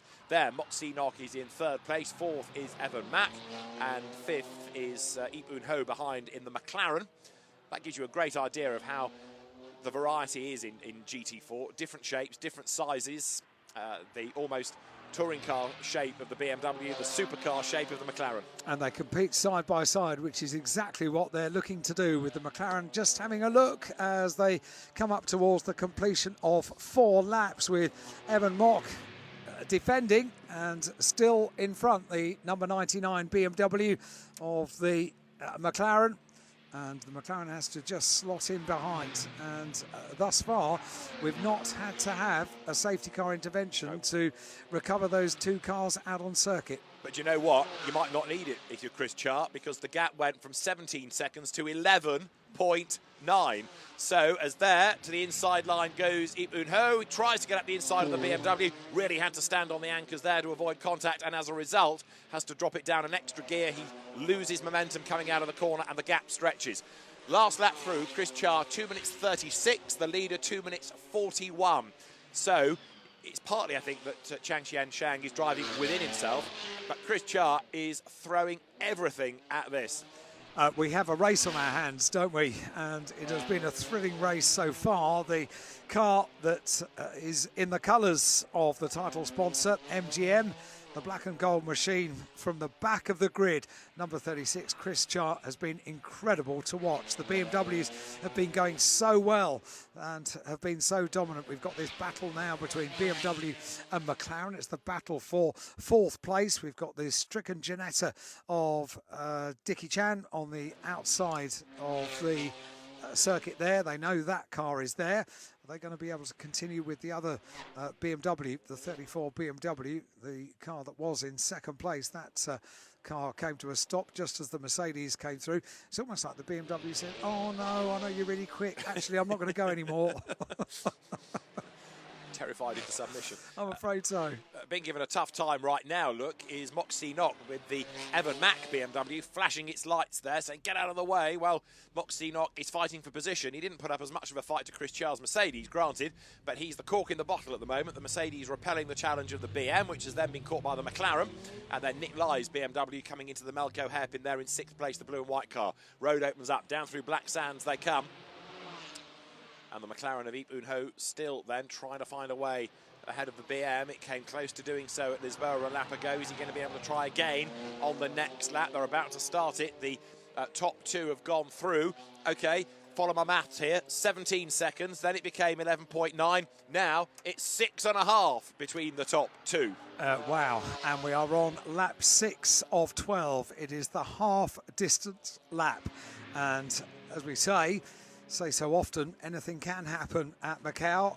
However, we've got half a race distance left to go, and Chris Charr from the very back of the grid has only required that part of the race, the first half of the race, to get within that margin of the race leader, which is incredibly impressive. Very, very impressive indeed. Is that another BMW with a problem? It No, is. It's Kelvin Leung's back marker BM, isn't it? Yeah, and just being overtaken by the race leader. I wonder if the car had just backed off knowing the race leader was coming through.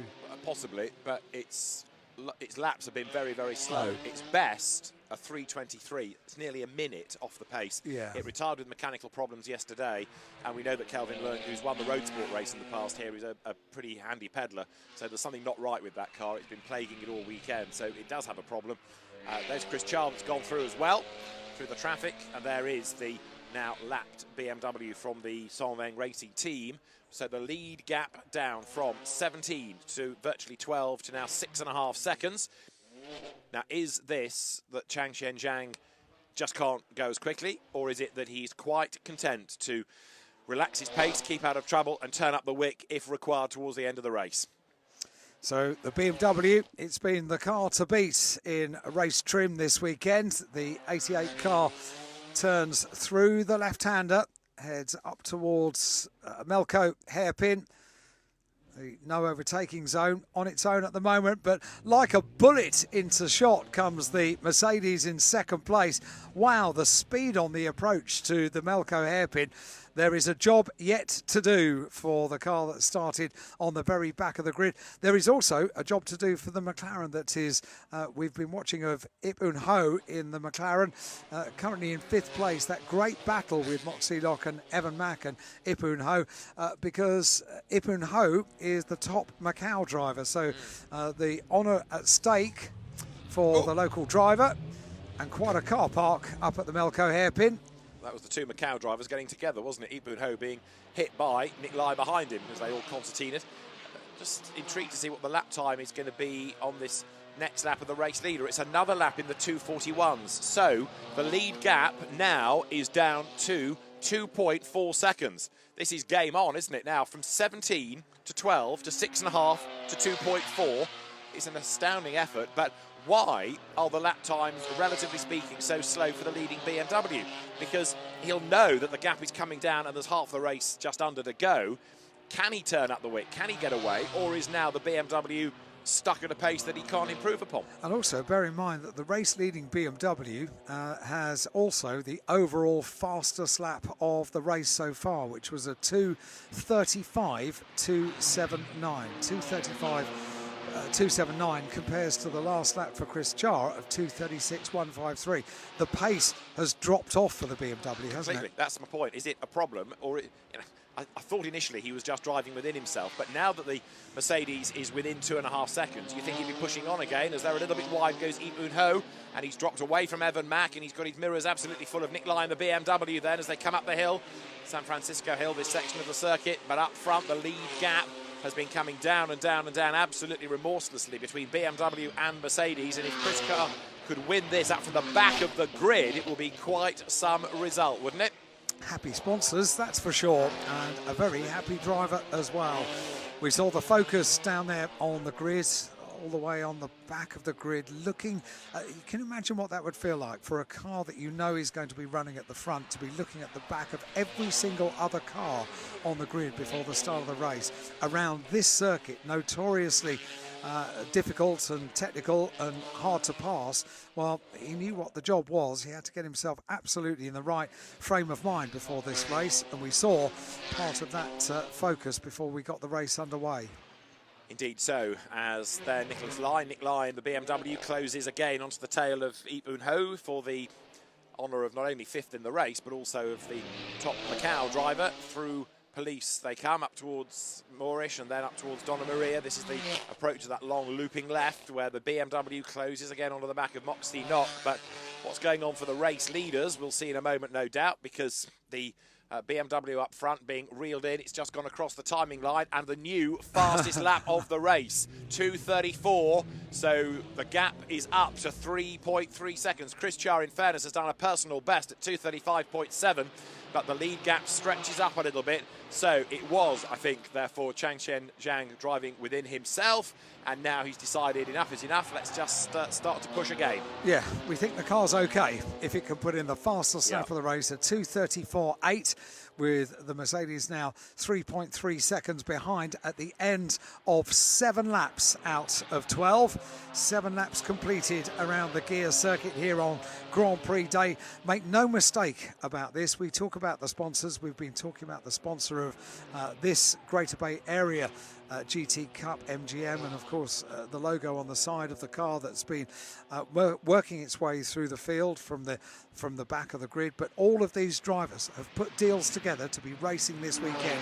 It's on a world stage. We've got a side-by-side battle as the 11 BMW, the McLaren relinquishes the place, the BMW makes up the place. So the number 11 car of Nicholas Lai just ahead of the McLaren.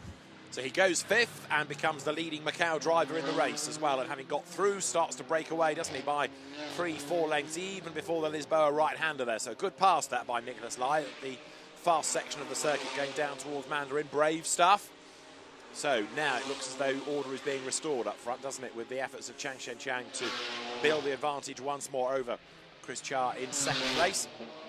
Still 3rd, Moxie Knock doing a very good job of defending that 3rd place from Evan Mack, and now there up into 5th place, Nicholas Lai in the Simpleng BMW as he heads down the hill then from Teddy Yip on through the Solitude S's. Is there a problem for the McLaren?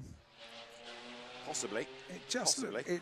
I mean, the BMW's got through and it appears to be flying, but the McLaren seemed, relatively speaking, now the BMW's got past, to be really quite slow on that occasion. It may have been just the camera angle that we had, but now the 11 car has got up into 5th place. We can't see the McLaren, can we?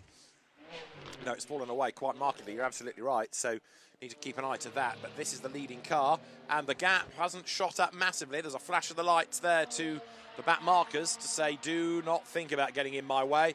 But Chris Chia, so near and yet so far, just cannot do enough now to bring down that gap. This car's been quick all weekend, so he's fighting a bit of a losing battle in a sense, because he needs to find some pace, but he might be able to because he's now done his own and the race's fastest lap. So Chris Chia now does a 2:34.294. The gap's down to 2.5 seconds once more. So it was down, it's gone up, it's come down again, and the back marker has been dispensed with. The Lotus Exige with the indicator on, trying to get out of the way. Here comes Chris Chia then, quickest man in the race. He can see the leader, always that extra motivation. And does that spur him on yet more? Well, he's doing everything pretty much that he can here. He's absolutely on the limit, isn't he? Through Lisboa he goes. There's the BMW. Yesterday we saw how close he got on the mountain course, and this is where the Mercedes, with all of that torque, all of that grunt up the hill, is going to be a strong car. Both the BMW and the Mercedes giving the driver of number 14, Leung Kin Ong, loads of notice that they were on their way. The BMW flashing its lights very early on, as soon as it came into view, really. And so too the Mercedes of Chris Chia as well, because they both know how vital it is to get their way past the slower cars, the cars that are going a lap down, as quickly and as neatly as possible. So there's Chris Chia making the run on this 9th lap of the 12, back into the yellow flag zone because he's got to negotiate the Ginetta that's stricken by the side of the racetrack. The green lights are there saying all is good as he comes out of that element of the circuit, and as he pushes, he can at certain parts of the track see where that BMW is up the road ahead, but not here. He can't, going down towards Police and then up the hill. This is towards Moorish. The Moorish Hill section of the circuit, oh so narrow, and the BMW is there. He can see it again, so more motivation as they head up the hill towards Donna Maria. The BMW disappears round the corner first. There is Chris Chia, a little bit deep into it maybe. The car twitches as he tries to get back towards the apex. The run towards the MACAU hairpin now. Down, down, down through the gears. 3rd, 4th, 5th together. Evan Mack still stuck behind Moxie Knock, but being caught by Nicholas Lai. So Mercedes versus BMW again here. This time it's the BMs, plural, trying to get ahead of that Mercedes, and Moxie Knock has done a really good job of defending. He really has, because he's been under race-long pressure, be it from whichever car was directly behind, but he hasn't put a wheel wrong. And the idea is that if you run that close, then the idea would be that an opportunity would be presented just by a little missed gear, a missed apex, something that goes not quite right because of the pressure you're under. But it's been absolutely inch perfect, hasn't it? Hasn't been intimidated at all by the close running behind, looking in front. So very often driver coaches say, look in front, and don't make a mistake. And it's paid off on that final section, hasn't it, on the run down towards MACAU. A little bit of daylight has been put between the Mercedes and the pursuing two BMWs. Down they come through Black Sands, through Fisherman's, and then on to the final turn. The race leaders have already been through and completed now 9 laps out of 12.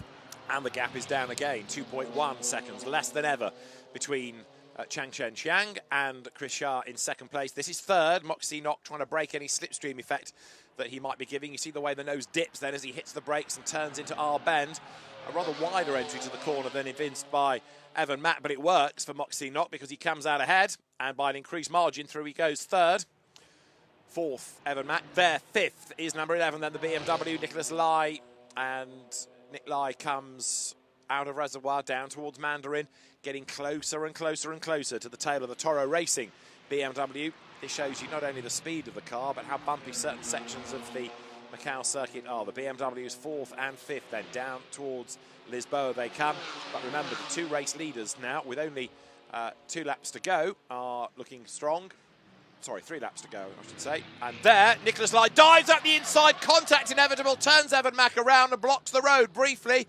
Evan Mack gets going, and Nicholas Lai tried to get past, and Evan Mack said, you're joking. Don't even think about it after that move, matey. Door closed, and Evan Mack keeps his place. Nicholas Lai's got to do it all over again. It's almost like nothing happened. They're in the same order. They get going once again. We're back to the Mercedes in second place of Chris Char, and that was inevitable, wasn't it? And I have a feeling that's how they have allowed Moxie Knock in the Mercedes to pull away a little bit because they were so busy battling the battle of the BMWs. Mistake made there by Chris Shah, too deep, too late on the brakes into the MACAU hairpin. The leader got caught up in traffic, and Chris Shah arrived on the scene, but he braked so late, ran out wide, and has lost, I would say, a second or so at least. There's the leader who's got through the traffic, but yeah, you're right about the battling BMs. That's played right into the hands of Moxie Knock, but the zealotry there from Chris Shah has played into the hands of the task-wheeling BMW. Again, it's on the ragged edge, isn't it, as it comes over the line, but right now, Chang Chen Zhang goes through a lap in the 2:35s. Chris Shah behind him sorts out the traffic and did lose time. Yep, he's lost 1 second. A second. Yeah, exactly right. Well predicted. And as they come across the line, they have this lap and one more till they see the checkered flag. And you made the point about the BMW tyre squealing. That's the first time I've heard the tyre squeal. So it really is pushing on, isn't it? Yeah. Using every part of the car, every independent component of the car, absolutely to the maximum. Because the BMW driver that leads knows that the Mercedes is right there to pick up any problem that may happen. It could be in traffic, it could be any kind of problem, it could be tyres going off towards the end of the race. They are on lap number 11 out of 12. Fastest lap of the race is held by the car currently in second place, the Mercedes, that has come from the very back of the grid. A 2:34.294 compares to a 2:36.860, including that little problem up at MACAU on the last lap for Chris Char in the Mercedes. But it's Chang Chen Xiang in car number 88 that leads. And what of this battle between the BMWs? Well, thankfully, they're a little bit further apart this time, but I'm not sure it's going to be the same story as they get down towards Lisboa. Scene of the incident on the previous lap. And the pursuing top MACAU driver, Nicholas Lai, once again closes right up on the boot of the BMW and jinks out to the left-hand side of the circuit. And frustratingly, we didn't see how that final approach to Lisboa was going to play out. But now we do, and this time, much cleaner. Well, there's the leading BMW, having just got through traffic once more. That point you make about tyre squeal, something else just to factor in, of course, about tyres, is that this race has gone through without a safety car, so they've been at race pace all the time. It's a longer race today than yesterday. Has tyre preservation been a factor? And therefore, I mean, we know that Chris Charles worked his tyres very, very hard indeed. Has that been why, to an extent, Chang Shenshang's lap times dipped in the mid part of the race because he was looking after the rubber and he's got the life left in them now to be able to push should he need to. But you can hear it on a number of the corners, and I hadn't heard it so far during the race, but it's not to say it wasn't happening, but you can hear it again around the final turn, going on to the final lap of this 12-lap race for the MGM Greater Bay Area GT Cup. The BMW leads around, and it takes a little while for the Mercedes, the pursuing second place Mercedes, to come into view. What's the gap at the end of lap number 11? 4.1 seconds between the top two as they go onto the final lap, with the Mercedes of Moxie Knock just in front of the BMWs. And we are on the final lap of the race. Both of the top two cars in the same frame on the run down towards Lisboa, up towards San Francisco Hill. The race-leading BMW turns through the corner for the final time. The Mercedes in shot, but I have a feeling Chris Char can be, even in second place, very, very happy with the job he's done. Yeah, he's given it his best shot. I mean, the gap, as you say, widened again at the start of this last lap, but it's been a really good drive by Chang Shenshang. There he is on target for the race win. And Sean Zhang, to give him his westernised name, heads down the hill. But Chris Shah up from last on the grid, threw everything at it. He got to within 2.1 seconds, couldn't improve upon that. But from the rear of the grid around a circuit like this, it's been a mighty drive. But equally, hat tip to the man that's dominated qualifying and both races in the BMW from the Harmony Racing stable. There he is, because win number 2 of the weekend is going to go the way of Chang Shenshang, and the leader accelerates now down towards police, brakes, turns the car through the right, makes the climb up towards Moorish, and over these last couple of laps has just been able to up the pace ever so slightly just to make sure that Chris Char is not going to get close enough to be a threat. Towards Donna Maria comes the BMW, and a second victory of the weekend beckons for Chang Shenshang within the MGM Greater Bay Area GT Cup. However, Nicholas Lai isn't done yet, is he? Gets it wrong into Lisboa. That generated more tyre squeal, and Evan Mack gains a couple of lengths over him. They're still going at it, the two BMWs. They've given us quite a bit of entertainment during this race. The race leader, meanwhile, I think this is potentially one of the classic stories of controlling the gap at the front of the field, controlling the race, looking after every component of the car. And Chang Shenshang, although he knew that potentially his greatest rival was starting on the very back of the grid, knew that in the middle section of the race, he had to look after the car and look after the tyres up towards the line. And the checkered flag goes the way for the second time this weekend of Chang Shenshang. Car number 88 takes the win in the BMW, and flashing the lights on the Mercedes quite right too. A super, super race from the back of the grid for Chris Char. He can be very happy with that performance. Didn't take the win, albeit he came from the back of the grid and took the second step of the podium. Be very pleased with that. Indeed so, and it's been the talking point of the race, hasn't it? Great drive by Chris Shah. There for the race win, though, Chang Shenshang. Excellent drive in the BMW. The BMW association with Macau, whether it's been in GT races or the gear race, continue to get another victory.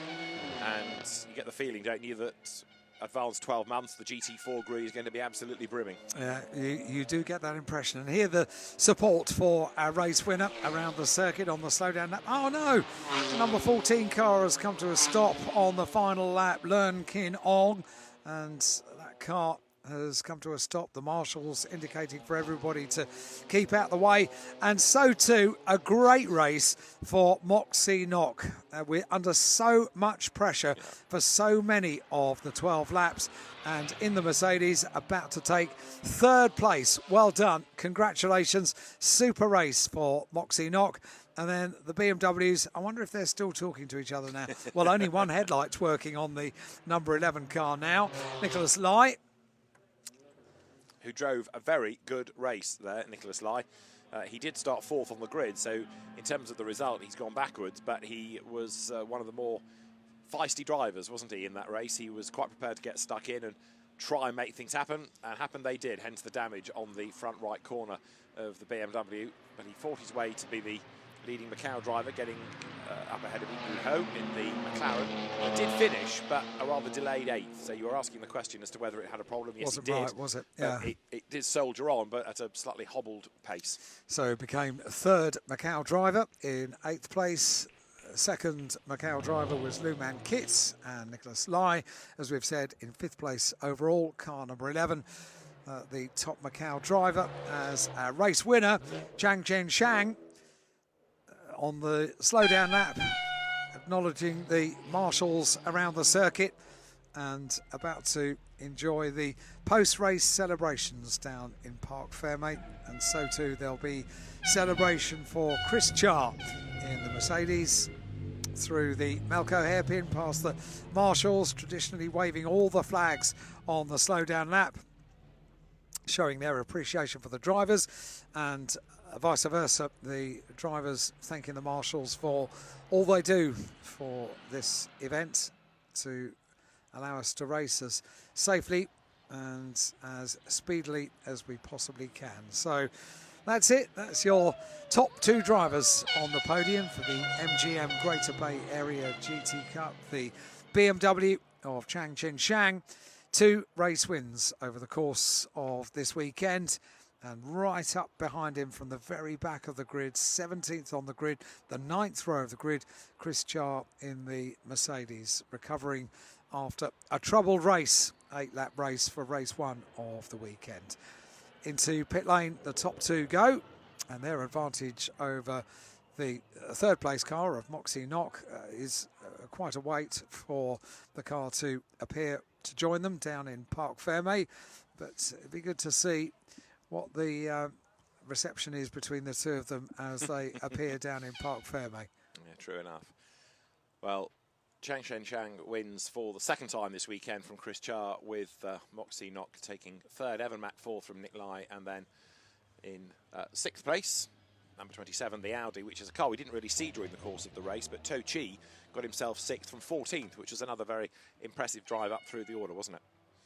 It really was, yeah. I'm not sure we saw the car too much, did we? No, exactly. During the course of that race, there was a lot to concentrate on. There were 2 battling BMWs, and there was a Mercedes that had come from the very back of the grid. And there was this man, the winner, Chang Chen Shang, brings the car to a stop in Parc Fermé, and so too the Mercedes of Chris Char from the back of the grid. Very quickly, the door is opened for our race winner, given a hand to get out of the car, and a double thumbs up, 1st place, and congratulations, and an embrace from the 2. One started on pole, one started at the back of the grid. I was interested to see how it would go between the 2 of them, and that's great to see, very sporting. So the drivers are weighed, as is regulated for this race, and then they will in due course make their way up to Podium, and still the stragglers arrive in the pit lane, don't they, because a long lap, 6 kilometres, slowing down at a different pace. There's the McLaren of Ibn Ho coming in, and behind was Christy Jou's Mercedes for 9th place. Well, there is Moxie Knock, the 3rd driver that we need for the podium, and the spectacularly coloured Mercedes.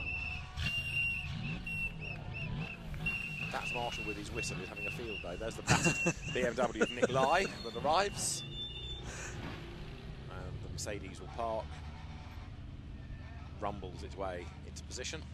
Scrutineering team getting the cars where they need to be. It was quite a wait, wasn't it? It was quite a gap from 1st and 2nd back to 3rd.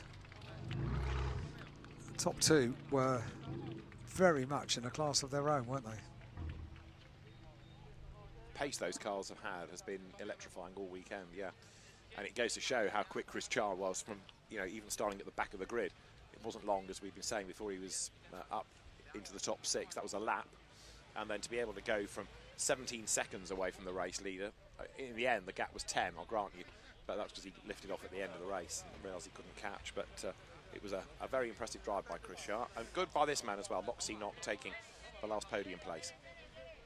Door opened for Moxie Knock, the driver of the 79 car, the Z Challenger Racing Hong Kong driver, and very happy with that.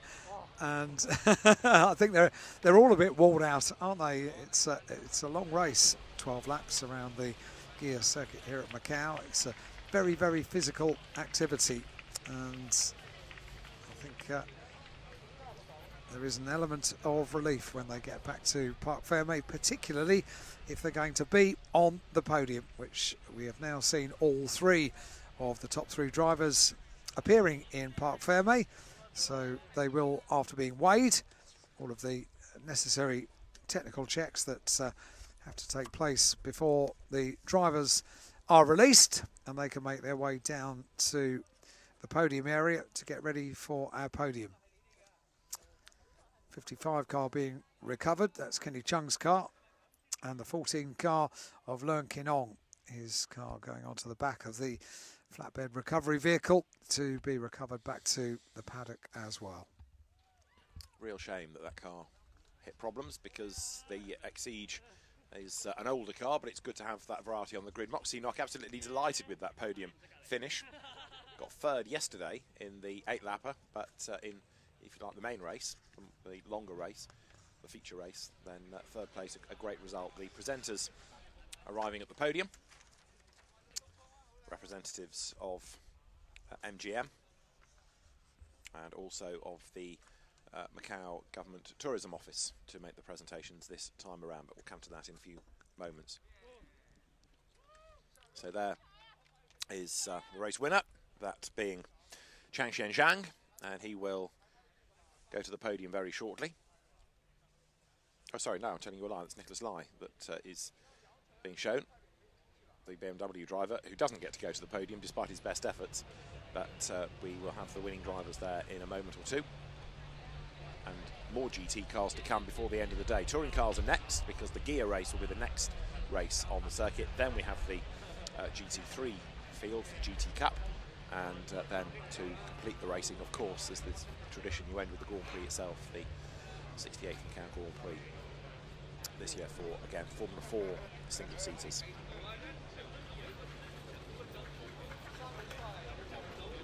The drivers then making their way up the stairs. Trophy bells are ready. We know that when they come onto the podium, we're just about ready to go. The event organisers with papers in hand, make sure they've got the right drivers. Attention in the paddock. Attention in the paddock. Galaxy Entertainment Macau Gear to the paddock about the gear race. will open in 1 minute.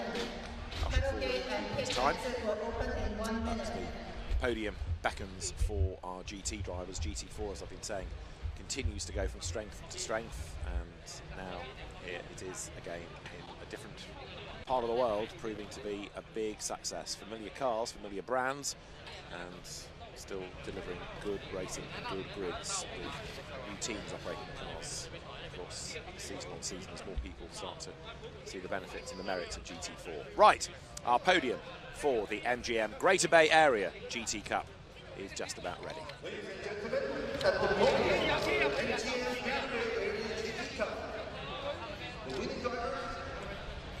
In third place, number 79, Moxie Knock. Attention in the paddock. Attention in the paddock. Galaxy Entertainment Macau Gear cars. Paddock gate and pit exit are now open. Paddock gate and pit exit are now open. Second place driver, number 37. Number 36, Chris Chia-an from mainland China. Congratulations.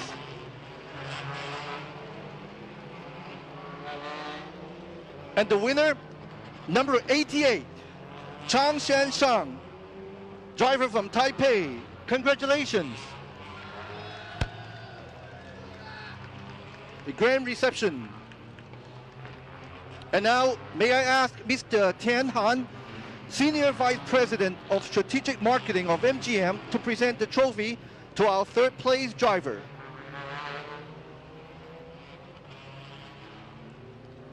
Third place driver Mok Sinok from Hong Kong. Congratulations.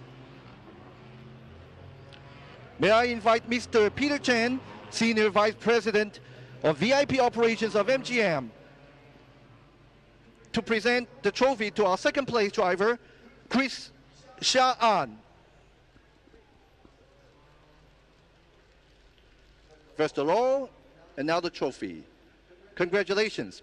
Now, may I have the honor to invite Ms. Maria Elena de Sena Fernandez, Director of the Macau Government Tourism Office, to present the trophy to our winner, number 88, Chang Shen Shang. Congratulations. Now let's get closer to the middle for a group photo.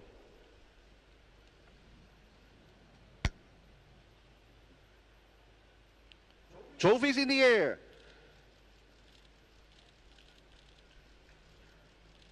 Congratulations to our winning drivers.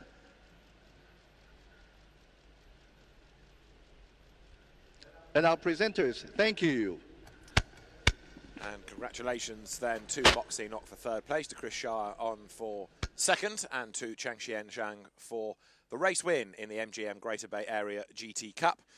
Handshakes all round, and a very impressive display by the BMW driver. Chang Xian Zhang takes race honours. The drivers on the podium. There will, all being well, be a press conference for this race. For our winning drivers. And they're the final few photographs Third being place, taken. Mok Sinok. Second place, Chris Sha'an. And number 1, Chang Xian Shang from Taipei. I'll trouble my colleagues to bring the champagne to the winning drivers. The champagne about to be presented as well, and then in time-honoured fashion, drivers on a podium are set to play. And this is where Chang Xian Zhang gets his comeuppance, because Chris Shah is victory. first with the cork out of the bottle. Many race car drivers have been waiting for. Mok Sinok joins in as well. I'm not sure the winner's got the cork out of the bottle yet. Has he done it? Oh, yes, he has. So, mask off, swig of champagne, and 3 very happy drivers at the end of a really interesting race. Some good battling all the way through the field, and a great drive from last to second from Chris Shah. So he takes his trophy, again. Job and he makes his way off the podium as we celebrate the win for Chang Xian Zhang in the MGM Greater Bay Area GT Cup.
GT 杯第2回合嘅賽後記者會，首先我哋恭喜台上面嘅3位車手啦，佢哋分別係第1名嘅張謙信張千尚，第2名嘅 Chris Chia 謝安，同埋第3名嘅莫子諾 Pluto Mok 嘅。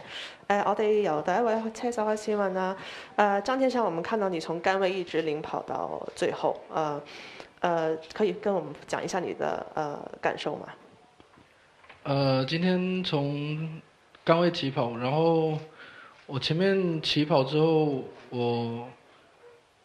我跑了幾個飛10圈，然後中間我為了想說保胎，然後稍微放緩一點節奏，然後到最後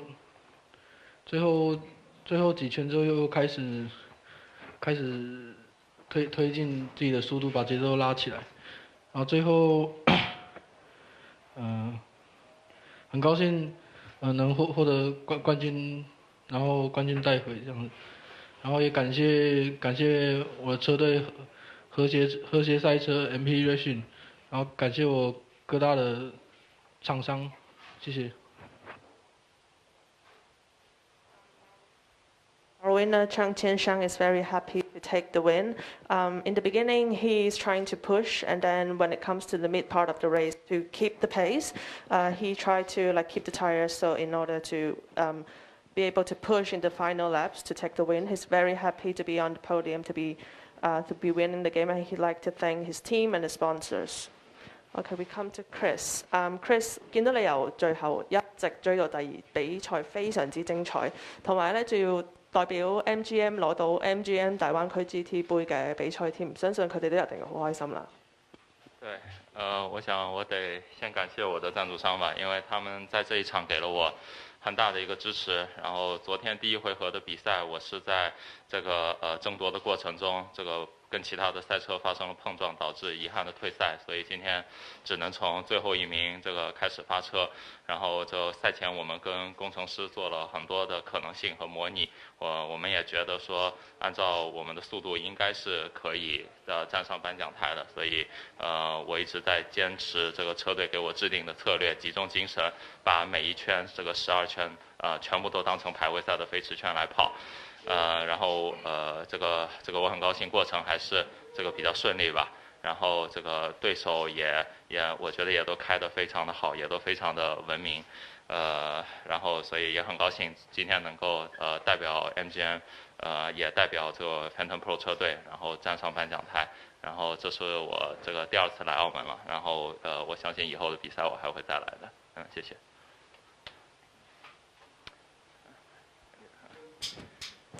So Chris started from the back of the grid after what happened to him in race 1. So after discussion with the team, they believe that they have the ability to be on the podium. So he did what's been discussed with the team, and he's very happy that he had a very smooth race and be able to be on the podium for his sponsor and the team.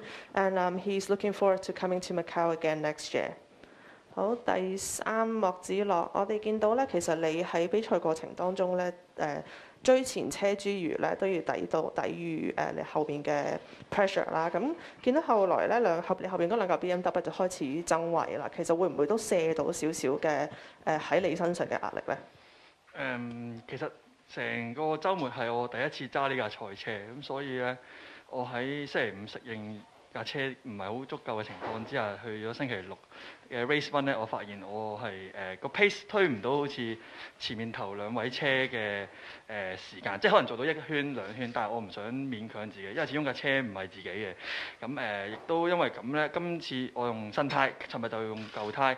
咁新胎嗰個安定性係高啲嘅，開頭嗰1、2圈都爭到啲位。但係去到中間咧，因為我諗緊場車12個圈好長，咁同埋都見過上個回合好多嘅意外發生，咁所以我就諗會唔會我留翻後勁將個車胎，咁於是乎咧就中間放慢咗 pace， 同埋上路有個黃旗，咁就可以將個節奏咧控制晒嘅。咁後車亦都好緊迫啦，但係喺好彩 Set Up 4同埋 Set Up 1我做得比較好嘅，咁我可以 Set Up 1度唞翻氣。但係有一個嘅意外就發生，就係我喺1號彎，我應該係拍到右面倒後鏡同埋右轆嘅，所以咧我係 feel 到之後成個下半場有啲輕微震動。咁我為咗保住架車咧，我就想即係繼續 keep 住嗰個原本諗住保護個車胎嘅 pace 翻嚟啦。咁亦都因為我將後面個 pack 車可能拱埋咗咧，其實就幫咗我自己可以因為佢哋自己會 battle 緊咧，咁我就可以繼續有多啲嘅緩衝俾自己，咁所以就可以跟到第3翻嚟。同埋都見到另一個揸 Benz GT 嘅車就係好快，所以我決定嗰陣時唔好嘥胎去同佢即係保持個距離，希望佢追到上面，等我可以有機會多啲，就係咁啦。So third place, Pluto Mark said this is actually the first time for him to be in his car, and after race 1 he figured out that there's a bit of changes needed in the pace. So for today, he used the new tires. In the beginning, he thought that because he's with the new tires, so he better keep the pace and started pushing during the last laps. He's doing pretty good in Sector 4 and Sector 1, so in the other two sectors, he can take a break. And his car, before the second half of the race, his car actually touched the wall on the right side. So after that, he's been trying very hard to keep his pace and keep his performance. And also the good thing is that the two cars behind him were actually in a battle for the position, so that gives him kind of a break to bring the car to the podium. So congratulations again. Would you mind standing up and we can take a group photo, please? Thank you.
So racing about to get back underway here at Macau. The countdown for the Galaxy Entertainment Macau gear race, a famous race and an important race as well.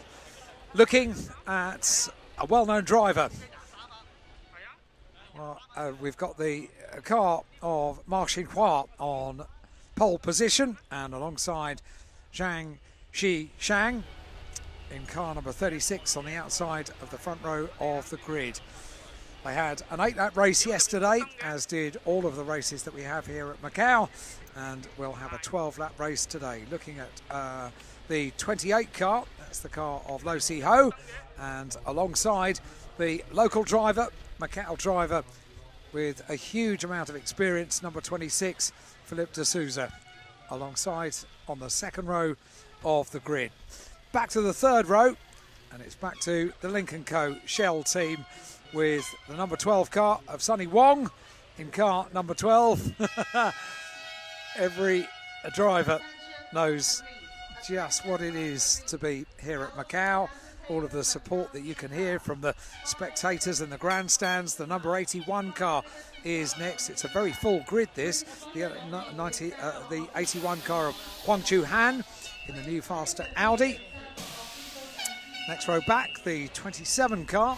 That's the car that we see of Jia Tinchong, alongside the number 67 car on the outside of row 4.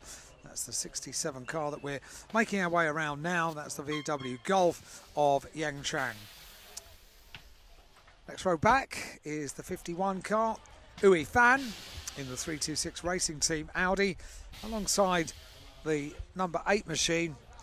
That's the car of Wong Ken Kwan in the Elegant Racing Team Seat Cupra. Number 11 is next, Louis Tsen Xin, and that's the 326 Racing Team Audi. Most of the drivers with some kind of indication of excitement for the cameras ahead of this race around Macau, alongside the number 13 car of Motzi Wang, the said Challenger Honda. 45 car is the car of Yui Lung in the Team Endless Alfa Romeo. Wonderful looking car. Thank you. Should have more of them. Alongside the 66 car next on the grid of Zhou Baolong and the new faster Audi. 19 is the next car we come to. 15th position on the grid. Zhang Biao, and in the Audi RS3, alongside the number 5 car of Wu Waiheng in the MACAU Racing Team Honda FK7. Plenty of thumbs up down the grid. 76 is next. Liu Qi in the Z-Speed Audi. Good to go, ready to enjoy this 12-lap race. And yeah, Guan Wang next on the grid in the TPR Racing Audi. Plenty of Audis on the grid, of course. Thumbs up down on that row of the grid. 68 is next. That's the car of Tang Chi Lun in the Team TRC Honda. Number 6 is the car of Tan Sa Tsun in the Z-Speed VW Golf. It's a full grid this. Car number 10, Tien Kai in the Huff Sport Audi RS3. Car number 10, of course, Rob Huff, not here at Macau this weekend, and he'll be feeling the pain of not being here as well. Absolutely loves this place. And car number 2, Yen Chuk Wai in the Team TRC Honda. He had a puncture yesterday, didn't he? Which is why he dropped back late race, having gone pretty well to begin with the triple TCR. That's right. Chinese touring car champ. 63 is the car of Henry Lee Jr. And Henry Lee always has a thumbs up for the camera as we make our way down the assembly area or down on the grid. And how many rows did we get to? Did we get to the back? He was on the back row, yes. Was but there was on the one back car row, after one car him, missing, yeah. And that would have been 22 of Wen Far, another of the Audis. So there's confirmation of that grid that Alan's just run through. You can see it on the screen. This is also a round of the TCR Asia Championship. It's the last race of the championship, and that is being fought out between the two cars on the front of the grid. And just for the purposes of record, I know the focus is on the gear race itself, but it is Zhang Zhishang leading it by 14 points from Ma Xinghua, and the battle between those two means that for Ma Xinghua to win the title, he needs to win the race, really, with his teammate of Zhang Zhishang finishing 5th or lower, and that, I suspect, is a tall order. But, to coin a phrase, anything can happen at Macau. Can't it, Alan? Yes, we've used it a few times, and always when we do, it is proven to be true. It has so many challenges, the gear circuit at Macau, and so many things can happen at so many various parts around the circuit as well. So you can really never predict what's about to take place. I think the second race of our day is rather proof of that. We had a dominant car that on a restart unfortunately was involved in an accident, and that was completely unpredictable and completely against the run of play over the course of the weekend. The run of play for the Macau gear race is that Ma Xinghua has been a dominant force over the course of 2 days that we've had so far. This is day 3. Off they go on the formation lap.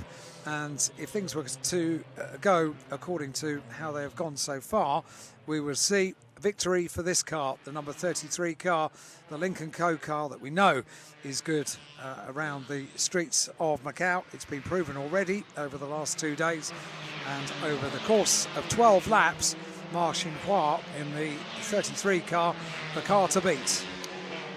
Now, last year in the gear race, and the gear race is a coveted race to win, of course, it was Zhang Zhizhang who was the winner, or Jason Zhang, to give him his westernised name. So he wants 2 in a row here.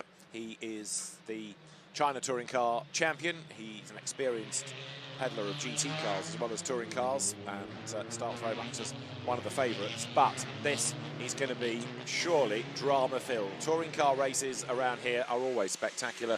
This has a very full grid indeed. There's the honour of winning the gear race. There's also, of course, the honour of winning a championship for those involved in TCR Asia, and something different for this race compared to what we've seen hitherto. It is a standing start as well, so they will stop on the grid and be relaunched from there. And so now the cars completing this formation lap, they'll get to the grid, and on these Aegon tyres for the weekend, be set and ready to go. But expect drama and battles all the way up and down the field.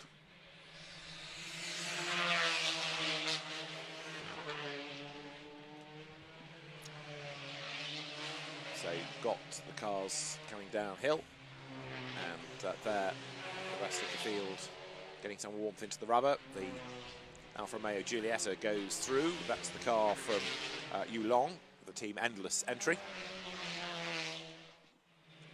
And then gradually they will slot themselves into place on that 1-by-1 staggered grid. So, big field for the Macau gear race. As David has rightly said, it's a very prestigious race. In fairness, they are all rather prestigious races around the streets of Macau. That's with a huge history, the Macau gear race. And with the cars making their way around the circuit now, last opportunities to really put some heat into the tyres. We saw the sunshine briefly. Day here at Macau started a little overcast. We saw brighter sunshine, and look at how some of them electing to really accelerate out of the MACAU hairpin just to get the maximum amount of traction and maybe just get a little bit more heat into the rubber on that opportunity. Ma Xinhua has got at the front of the field quite a gap before we've got the weaving Lincoln Co of Zhang Zhizhang. But they're coming up towards the grid spots to line up to get 12 laps. 12 thrilling laps for touring cars underway for the prestige of the title of the winner of the Macau gear race. So Ma Xinhua, pole position, and he's about to form up on the grid and hopefully not wait there for too long as the rest of the field are still threading their way down. The last thing you want to do is to lose the heat that you've weaved into the tyres, sit there for too long whilst waiting for everybody else to appear on the grid. It's one of those dilemmas, isn't it? You want to go quickly on the formation lap to get the heat in, but then you need to sort of back off 2/3 of the way around it and scoop up everybody behind you ready to go racing. 1-by-1 staggered grid then means that the last driver upon it, who should be Wu Wenfa, is going to be a long, long, long way back, almost the other side of our bend. And we had a few that retired from the race yesterday, but they're all good to go today then, as the grid takes shape. The last few cars now just to slot into place. And as they do so, then Henry Lee Jr. we looked at, he was on the podium for the gear race back in 2000. He's one of those towards the rear of the field. And here's your second wave, as it were. Number 68 there heading up towards the grid. That's James Tang, the drifter as well as circuit racer. Now look, the pole position car. It is a long time. Yeah. You know, what's been going on here? Because these drivers have clearly not been keeping up at all with everybody else. And Ma Xinhua is sitting on the grid thinking, now what do I do? Yeah. I've run out of tracks on the iPod. There is nothing else that you can do but sit there and think about all that lovely heat that you've put into the rubber, slowly, slowly climbing down. Last few cars come around the corner, so thank goodness for Ma Xinhua. We are soon to see a green flag waved by the marshal at the back of the field. and we can get the race underway. But that is a very, very long wait. It is. It's a very full field of cars as well that we have. So we're ready then for the start of the race. And as into position slots Henry Lee, the green flag at the back says that everybody is where they should be. The drivers then will look towards the gantry where there'll be the 5-second board. Then 5 red lights will come on when they go out. The Galaxy Entertainment Macau Gear Race for 2021 will be underway. Engine notes rise, lights out, blast off. Good getaway mid-grid by Yan Trang as the cars accelerate down towards the first corner of Reservoir for the first time. Marshalling Hua it is who takes over the lead then. That's exactly where he needs to be for the championship fight as well, as the cars dive then through that first left-hander. Speed building now as they make the run down towards Reservoir, then towards Mandarin. And look at Ho-Si Lo round the outside in the Hyundai. It is just going to be Marshalling Hua that leads the way, but the Hyundai is right with the Lincoln Co's then as they run nose to tail down towards Lisboa for the first time. Zhang Zhishang then in second place, looking for a way through to the outside line also. There comes Sunny Wong. He's going to go from 4th to 3rd to 2nd to have a go for the race lead. Right round the outside. Is he going to get ahead of his teammate? He is. He splits the front row drivers 4th to 2nd. Brilliant move there by Sunny Wong. It was very, very impressive, that, wasn't it? All of a sudden, 3 Lincoln Co's all going into the corner and all giving each other racing room as well. That was good to see. But suddenly, the championship hopes for Ma Xinhua take an unexpected boost, because that means he would be on 25 points to the 15 of the man that leads the championship, Jiangju Chang. Well, it needs another couple of cars to get ahead of Chang, but it's possible now that he's got cars all around him. And Ho-Si Lo in the Hyundai is the man first of all that comes up to have a go at him. So it's going to be absolutely fascinating, this, and a longer 12-lap race today. But look, Ma Xinhua is getting away, and Sunny Wong is the cork in the bottle at the moment, keeping everybody else stacked up behind him. And the Hyundai got a good start, a very good start, and also went very well in the race yesterday, around 8 laps at Macau.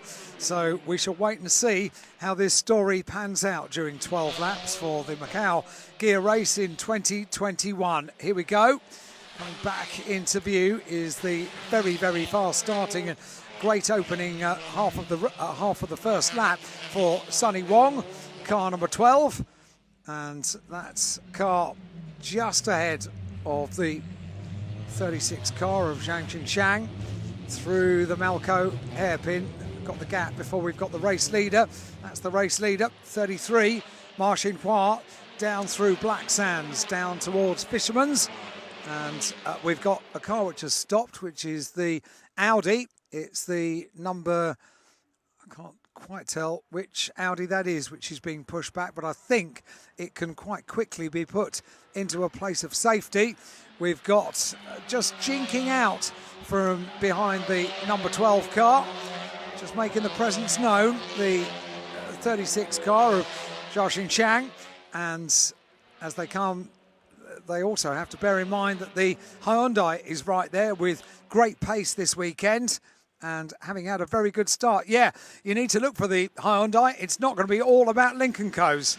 But look at this, because almost making a move for second place as well there on the inside line was Jiangju Chang. He couldn't do it, but he needs to get on with this, partly to get clear of Sunny Wong and go after the leader, but also to get away from the traffic. Look, he's flashing the lights saying, come on, let me by. You've had your fun. Up the inside, he dives up the curb and through into second place. Then goes Jiangju Chang, and now Ho-Si Lo tries to get past Sunny Wong as well. Well, that takes some of the pressure off Chang as far as the championship is concerned. He can just afford to sit there now, let Ma Xinhua win the race, and he can still take the title.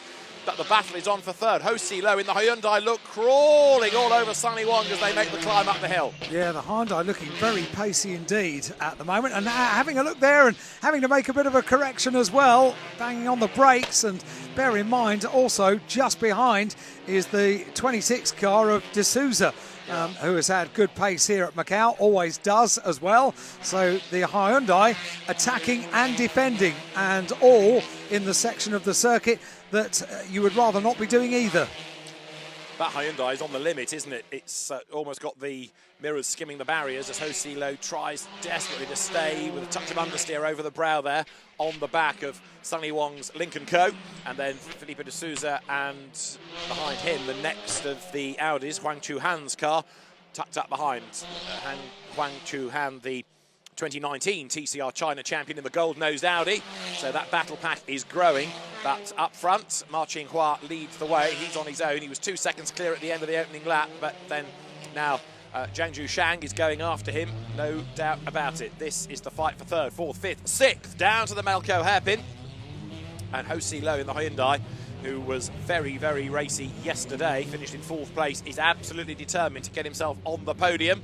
And dare one say that so far so good, because in touring car terms, it's been pretty drama-free for the first couple of laps. I know that's tempted fate, but let's see what pans out now. I was just thinking that. We've had some really rather boisterous opening laps in previous years, certainly recent years here at Macau in the gear race. And so far, although the Hyundai is once again getting very, very close. So although we've had a couple of clean laps of racing, it is not for the proximity of the cars, because they are racing very, very close indeed. De Souza, look at De Souza. Very, very impressive De Souza has been this weekend here at Macau. Of course, we've got a number of well-known names here in the gear race this year from racing here at Macau, De Souza being one of them. And he's gained a place, and so also behind him, look, has gone Huang Chuhan, and Ho Si Lo drops from then fourth to sixth place. The two Audis have mugged him. He's trying to fight back, but he was slightly put off his line, I think, going down from the R-bend towards Reservoir, and the net result is that the two Audis have gone ahead of him, and now from looking for third, he's looking to try and get himself back into the top five. But Felipe de Souza's Audi getting quicker and quicker as the race wears on. So now he comes up to have a go at Sunny Wong. De Souza was on the front row for the race yesterday after a good qualifying session. Didn't get a good start, fell into the pack, but the Paulana-backed car crawling all over the Lincoln Co as they wriggle their way now down through the Solitude S's. And this, remember, is only lap 3. Yeah, De Souza looking very pacey, and the Audi threading their way through the tight section of the circuit and putting Sunny Wong under an awful lot of pressure. The pursuit is relentless. Lost a little bit there, actually, did De Souza, so drops back a little bit. Not quite sure what happened there, but on this section of the circuit with the touring cars, it's wonderful to hear the tyres on the tarmac. You can hear them, how hard they're pushing, how on the limit they are. A great representation when you can hear them and see them as well. And yep, De Souza has dropped back a little bit. He has by a length or two. He might be able to make that up if he's really good on the brakes heading towards this next section, the MACAU hairpin. And also look behind, because that gold Audi of Huang Chuhan is coming under renewed attack. And the Lincoln Co's getting themselves together for the race lead all of a sudden, aren't they? So what was a pretty big gap of 4 seconds has come down to 4 lengths. What's going on here?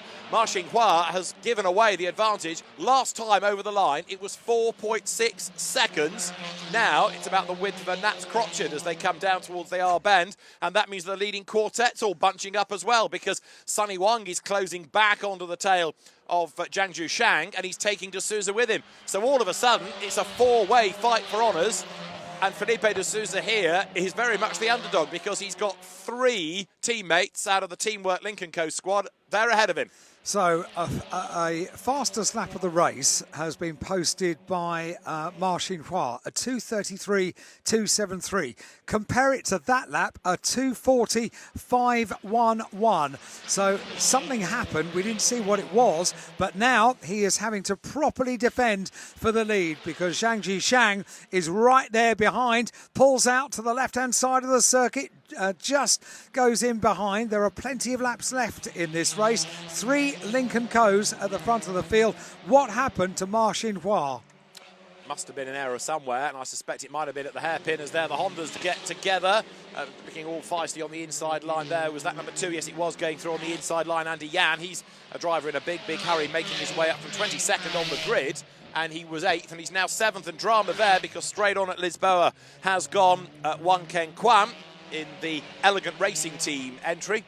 The Seat Cupra will rejoin, but badly delayed. But that car will not, because in the wall, in the tyres, is So Bao Long. The new faster Audi, I'm afraid, is out. Down comes the rope, ready to cradle the car out of the way, as the leading Lincoln Co's now just start to prize open gaps a little bit, but D'Souza staying on the back of Wong, which is interesting, and he's still very much in this race. D'Souza, of course, was ahead of Wong on the grid, so he did better yesterday, therefore should have good pace here, but he can't as yet find a way through. It's been spectacular to watch the touring cars going side by side and coming out the other end of the corner, and maybe a little bit of rubbing, but not finishing up in the barriers. That's really good to see. This has been good racing so far in this race for the Macau gear race, the kind of driving that is fitting for such a respected race, the Macau gear race. That was Andy Yan's Honda stationary. I've just been extolling his virtues of getting himself up into 7th place, and now the car is in the tyres down at Police, so that is going to also have to be clicked out of the way. The rope of doom looms over the top of the car in order to hoist it out of the way, and his teammate, look, is also in strife because slowing right down there, James Tang as the leaders, 1, 2, 3, 4 in a queue, come towards the R bend. It's almost 5 in a line now, isn't it? D'Souza goes aggressive against Wong, and for the race lead, Zhang Zhushang looks to the inside of Ma Xinghua, but to no avail. 81, getting closer again as well there in the gold Audi. Huang Chuhan, so it's very nearly a 5-way fight for honours. Ho Si Lo 6 has dropped back in the Hyundai. Through they turn. On now to lap number 5, and for Ma Xinghua, this must be the longest race of his life because he's under massive pressure. And now Zhang Zhushang goes to the inside line. This should give him the race lead. It does. Through he goes. So a new race leader. He'd been applying the pressure for so long, and I have a feeling Ma Xinghua is losing 2, maybe 3 places in one go. D'Souza goes through. Ma Xinghua down to 4th. They're still side by side with D'Souza on the outside line, going down through Lisboa. He's on the outside line. So Ma Xinghua just holding on. In turn, D'Souza needs to look at his mirrors because the gold Audi is right there as well. Goodness me, all 5 go into the series of corners at Lisboa and San Francisco. And could you believe it? They all come out. Well, that would give a second successive gear race win to Zhang Zhushang. It would also give him the TCR Asia title. And Ma Xinghua then, down in 3rd, loses the ability to win the championship. But he might also get mugged off the podium here. Another good battle lower down, look, because to the outside line here in 45 is Yu Long. But up the inside line, gaining the place, is Yan Xiao Wei. And that was all just before they got to the yellow flag zone. Right, leaders over the top of the hill. But now that he's hit the front, and he was yesterday's runner-up, but Jason Zhang, or Zhang Zhushang, is pulling clear as the cars make the run once more towards the end of the lap. So the field working now lap number 5. But a really good drive this by the leading Link and Co then as the field heads towards the completion of the lap. But a very important move that to get himself into the lead, not only for the race, but also, of course, for TCR Asia points. So the Macau gear race here at Macau proving to be as exciting as you could predict. Very, very close racing for the touring cars and a change of the lead.